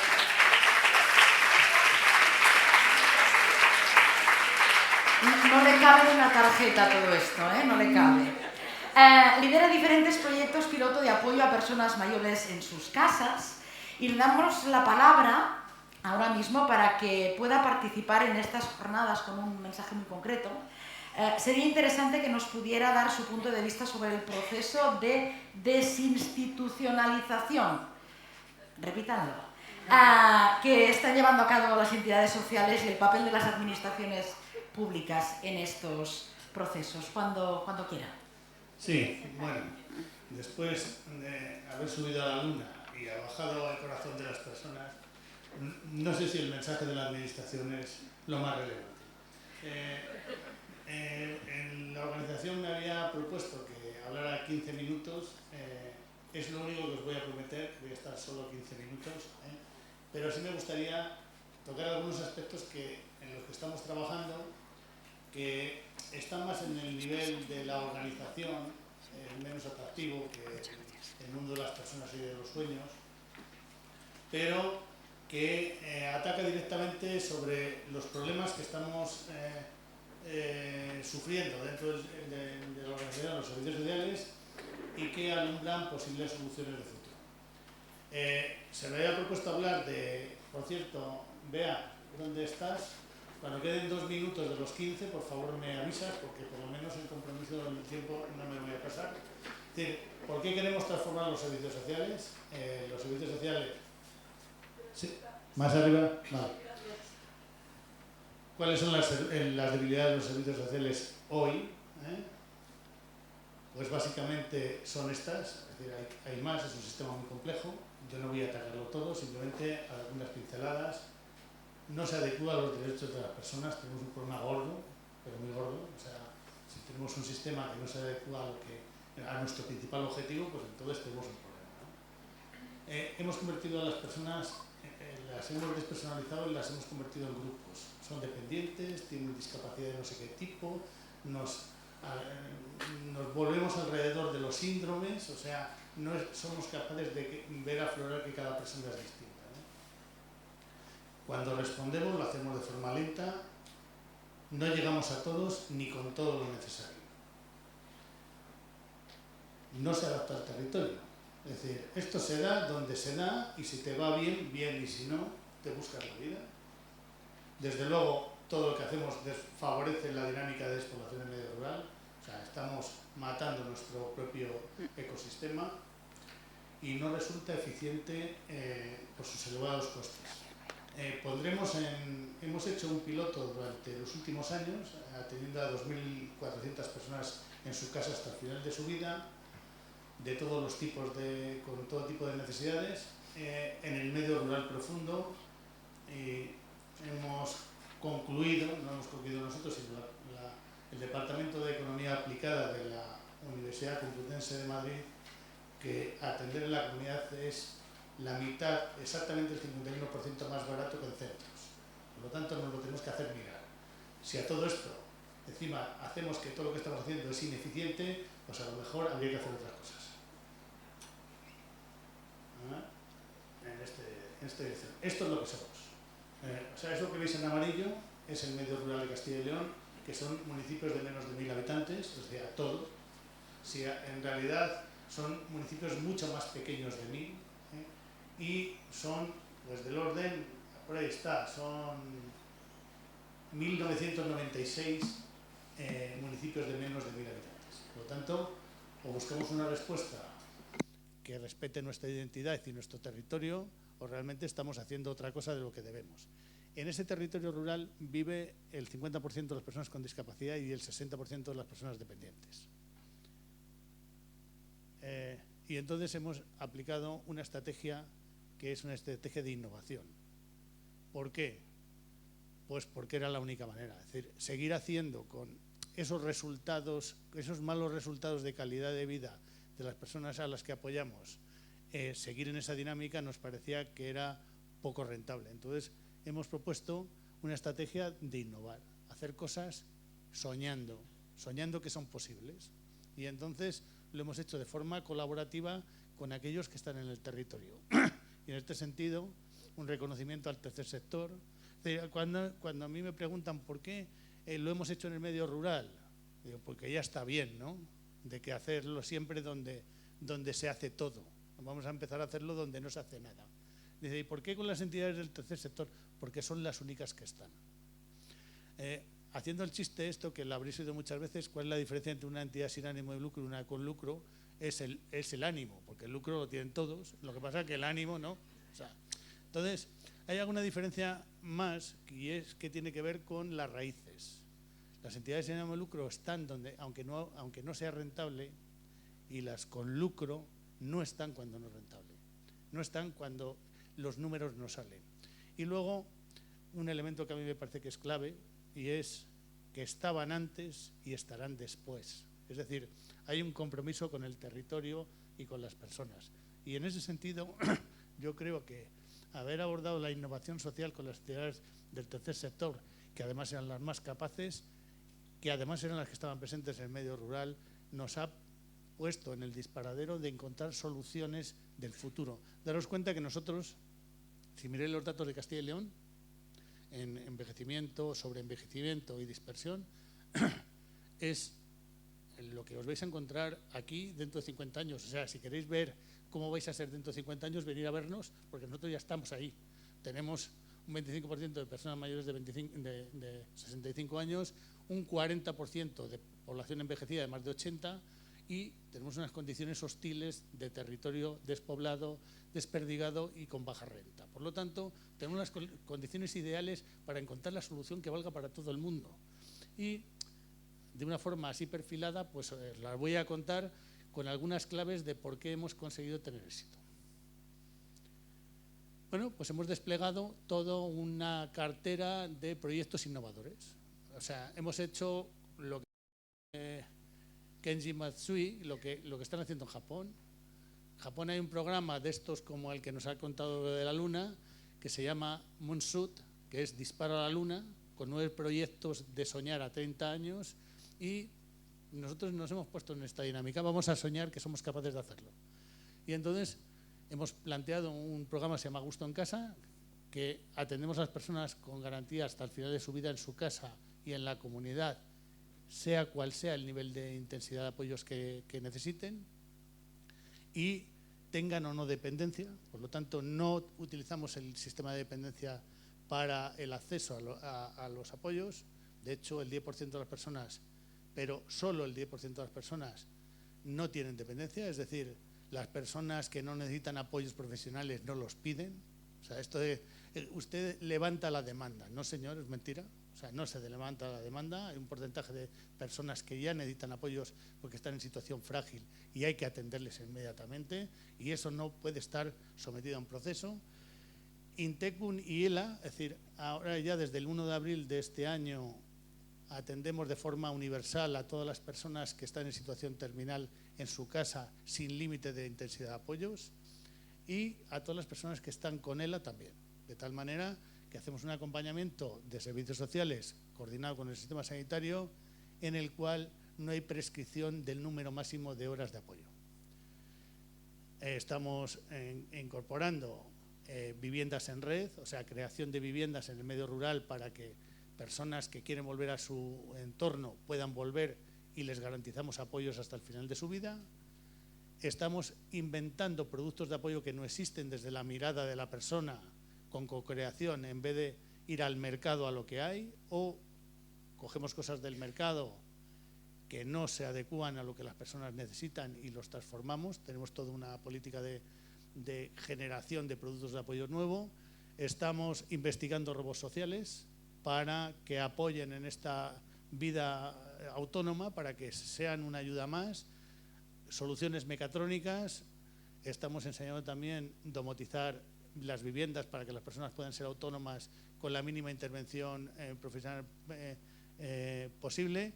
Y la telerehabilitación cognitiva y física, también estamos en un piloto intentando ser capaces de llegar, en un medio rural tan hostil como el nuestro, llegar a todas las personas. Por lo tanto, estamos haciendo un despliegue de cartera en todos los frentes, de tal manera que seamos capaces de alumbrar futuro y no estar siempre quejándonos de que no tenemos la financiación suficiente para hacer lo que hacemos. Lo que hacemos es ineficiente. O sea, ya os lo garantizamos. O sea, todos los procesos de atención en la comunidad son más eficientes que la atención en centros. Y esto no quiere decir que haya que cerrarlos. Lo que hay que decir es que esa es la mirada y ese es el camino. Líneas estratégicas. No sé cómo voy. ¿Cuánto llevo? Llevo 8 minutos. Bueno, esto va en línea con lo que habéis planteado aquí. He cogido 5 valores, y en virtud de cuál es el objetivo y cuál es el modelo, los valores se ponen, porque en realidad los valores los compartimos. Todos tenemos los mismos valores. Lo que no les tenemos es el mismo orden. Y entonces, claro, no es lo mismo priorizar la calma social que priorizar la seguridad o priorizar la autodeterminación. Entonces, los valores van bajando, van subiendo en virtud del modelo. Y entonces, claro, en uno de autodeterminación la calma social es la última, porque las familias van a pedir centros. Y la seguridad, pues oye, si no se asumen riesgos, la atención en la comunidad no se puede dar. En fin, todo este tipo de... Y entonces, esto nos va a alumbrar, y nuestro planteamiento estratégico es el siguiente. Solo tiene 3 líneas, ¿no? Se promueven autonomías en base a su autodeterminación. Ese es un mantra. Sin eso, no hay filosofía de modelo. Por otro lado, Los servicios informales del entorno de las personas y los comunitarios son la columna vertebral del plan de apoyos al proyecto de vida de las personas y los servicios profesionales jamás los sustituyen, jamás. Un servicio profesional no está para hacer lo que la comunidad ya hace o lo que el entorno familiar ya hace. Y por lo tanto, nuestra forma de relacionarse con las personas, con la familia y con la comunidad es mediante un pacto, porque cada persona es diferente y tiene unos apoyos comunitarios y familiares diferentes. Y eso no se puede saber a través de informes, se puede saber cuando se pacta y se conocen las personas. Entonces hemos tenido que desarrollar nuevos roles profesionales que no va a haber tiempo de hablar. Y se introduce el silencio positivo en el periodo máximo de 3 días y se realiza con el mínimo trámite, es decir, desde que se presenta un plan de apoyos en los servicios sociales básicos hasta que se aprueba y se concede la financiación, solo pueden pasar 3 días. A partir del 3er día, silencio positivo. O sea, bueno, esto llevamos haciéndolo desde el 2018 con entidades que están aquí y os puedo asegurar que funciona y que no pasa nada. O sea, lo que nosotros hemos planteado al sistema es la carga del retraso no puede sufrirlo la persona, lo tiene que sufrir el sistema en su caso. Y por lo tanto, si tú tienes tiempo dentro de 45 días, pues compruebas a ver si todo está bien dentro de 45 días. ¿Qué es dentro de 65 días? ¿Qué es dentro de 3 años? Pues cuando puedas, sin presión. Pero la persona está atendida. O sea, tenemos que empezar a poner las cosas en cada uno de los sitios. La resolución de los procedimientos es de la administración, no es del ciudadano. Bueno, pues estos 3 principios son los que orientan nuestro sistema. ¿Cuáles son los elementos básicos de la atención en la comunidad? Hemos hecho, después de tantos pilotos de atender a casi 2000 y pico personas, hemos sacado la esencia de lo que serían los apoyos profesionales en el ámbito y las reglas para atender a la comunidad, quién tiene que intervenir y con qué herramientas. Es que si tengo tiempo os lo cuento y si no, pues ponemos un enlace, os dejo la presentación y lo investigáis. Un compromiso público. Reconocemos el derecho de las personas a ser cuidados ahí donde elijan vivir y nos comprometemos a atenderles hasta 24 horas los 7 días de la semana. Es decir, el compromiso es de una garantía de un derecho, no de una intensidad de apoyos. Por lo tanto, esta es la primera regla. La segunda, pues bueno, esto es común en el ámbito de discapacidad, la metodología de atención centrada en el proyecto de vida de las personas. Los apoyos son suficientes, pero no damos una prestación, damos lo que haga falta. Y entonces hemos ido incrementando la cartera a medida que, si no lo hacíamos, expulsábamos a las personas del sistema. Como nuestro compromiso es atender a todos hasta el final en su propio entorno, pues lo que hemos ido es mejorando la cartera y hacerla cada vez más flexible. Y casi es compatible todo con todo. No lo voy a contar porque es complicado. Proactividad y silencio positivo, es decir, aquí no hay dependencia, no hay una raya, es cuando se detecta e identifica una necesidad de apoyos, entran en el programa y se acabó. Adaptaciones de la vivienda y productos de apoyo. Las adaptaciones a la vivienda financiamos hasta el 50% para que la persona pueda continuar en su domicilio y si no puede pagar, pues más. O sea, siempre si no se puede pagar, lo paga la administración. Y todos los productos de apoyo que se necesiten son gratuitos. 2 minutos. Bueno, acabo con esto. Financiación personalizada y adaptada al plan de apoyos. Cada persona tiene una financiación diferente. Porque si no es imposible hacer unos apoyos diferenciales. Y los servicios profesionales, lo he dicho antes, son complementarios, jamás sustituyen a los apoyos que la persona tiene en el entorno, por lo tanto hay que hacer un pacto. O sea, la persona, el gestor de caso, cuando va a la casa de una persona, no va con un número de horas. Pacta con la persona y con el entorno cuándo y con qué intensidad necesitan los apoyos. Y ese es lo que se lleva a los servicios sociales básicos, en el que hay 3 días para darles acción. Básicamente es eso. No me da tiempo a hablar de cómo son los actores, pero quiero hacer una mención que esto es imposible, hubiera sido imposible en un contexto en el que las entidades del tercer sector del ámbito de la discapacidad no hubieran participado. Es decir, no se puede empezar a contar que es un proyecto de vida, que es una historia de vida, que es la comunidad, con entidades que están a otras cosas. Por lo tanto, son actores que son comprometidos y competentes. Hace falta las dos cosas. Ser comprometido no es suficiente, hace falta ser competente. Y nos hemos aliado con aquellos que son más innovadores, con más ganas de arriesgar, etc. Y yo creo que hasta ahí podríamos llegar.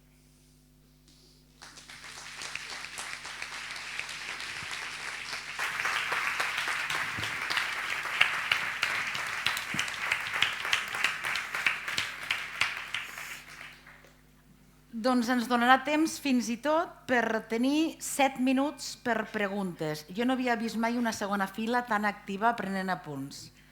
No veig les altres, però és una cosa, és escandalós, magnífic. Tenim 7 minuts. Si les preguntes són concretes i les respostes más, nos da per a algunes preguntes. Per tant, anem per feina. Bueno, buenos días, felicitar a todo el mundo. Benedicto, entiendes el catalán, ¿no? ¿Me han dicho? Sí, no? Doncs canvio al català, moltes gràcies.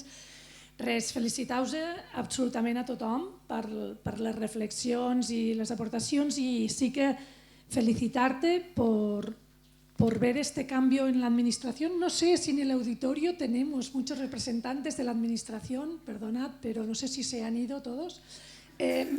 No, gracias. Me gustaría preguntarte cuánto tiempo habéis hecho este cambio y esta transformación, ¿sí?, en la administración, porque para mí me parece un viaje a la luna.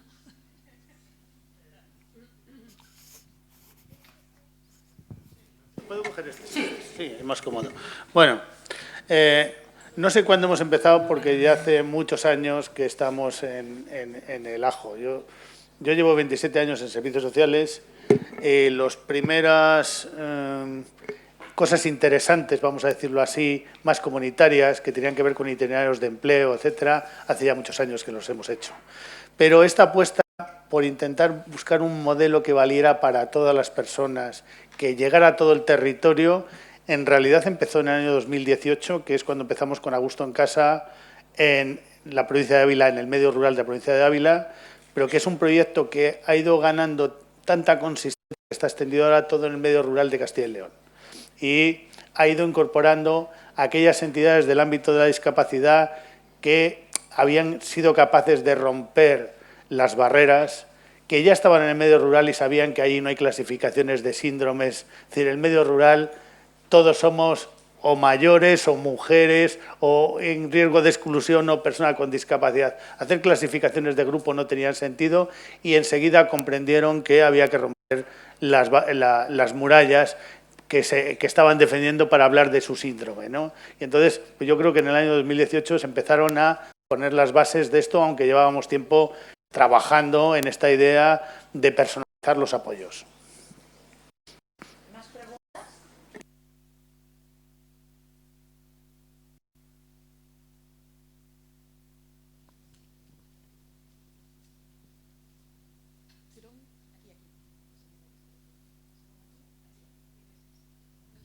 Muchas gracias a toda esta mesa, realmente interesante.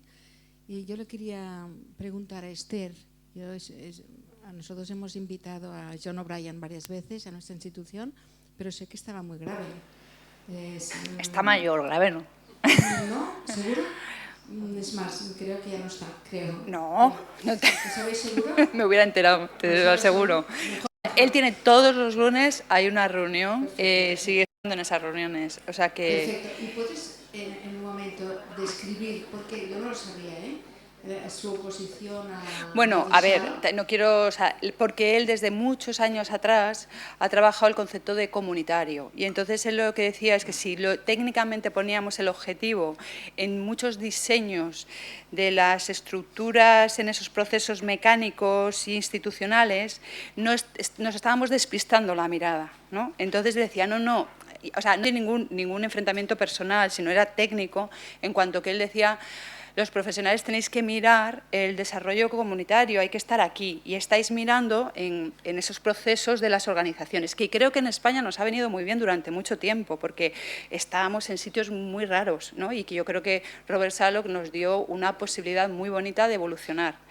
Yo la cuestión es si ahora no tenemos que coger otra mano y hacer otra cosa que no es incompatible con esa, ¿eh? O sea, como decía, no hay que cerrar nada, pero sí que hay que evolucionar. Vale, muchas gracias. Es cierto, le he dicho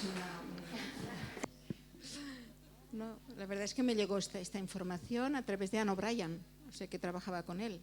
Me extraña un poco, pero bueno. Muchas gracias a todos, ¿eh? Mariló, a ti también.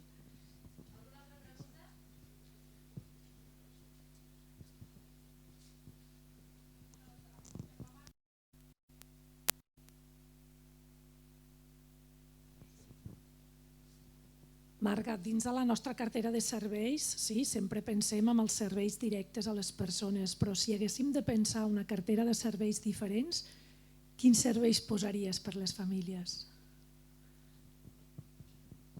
O si ja existeixen en altres comunitats, Yo que sepa, no existe. O sea, para las familias existen los grupos de padres, ¿no?, que se hacen en muchos sitios. En Estados Unidos y en otros países lo que existe es el acompañamiento, ¿no? Sitios donde tú sí que puedes, personas que se dedican a esto, a acompañar a las familias para abogar por sus derechos, sobre todo, ¿no?, para saber qué es cada uno de los servicios y cómo les pueden apoyar. Por ejemplo, le dicen, mira, no, tú cuando vayas a una escuela lo que no puede ser es que te reúnan 3 veces al año o que en un servicio que te reúnan 1 vez al año para decirte cómo ha ido. Tú tienes el derecho a esto, pedir esto, ¿no?, a cuáles son tus derechos y tus obligaciones, claro. Yo creo que como servicio tampoco debería de haber. Yo tampoco quiero que me digan con qué padres me tengo que juntar por el hecho de tener un hijo con discapacidad, ¿no? Yo me quiero juntar con los que están en mi comunidad y los que quiero. Pero sí que este servicio de abogar por los derechos, yo creo que el tercer sector tenemos que ir por ahí. Es muy importante, ¿no?, el tener esta información. Y al menos donde yo vengo esto cuesta.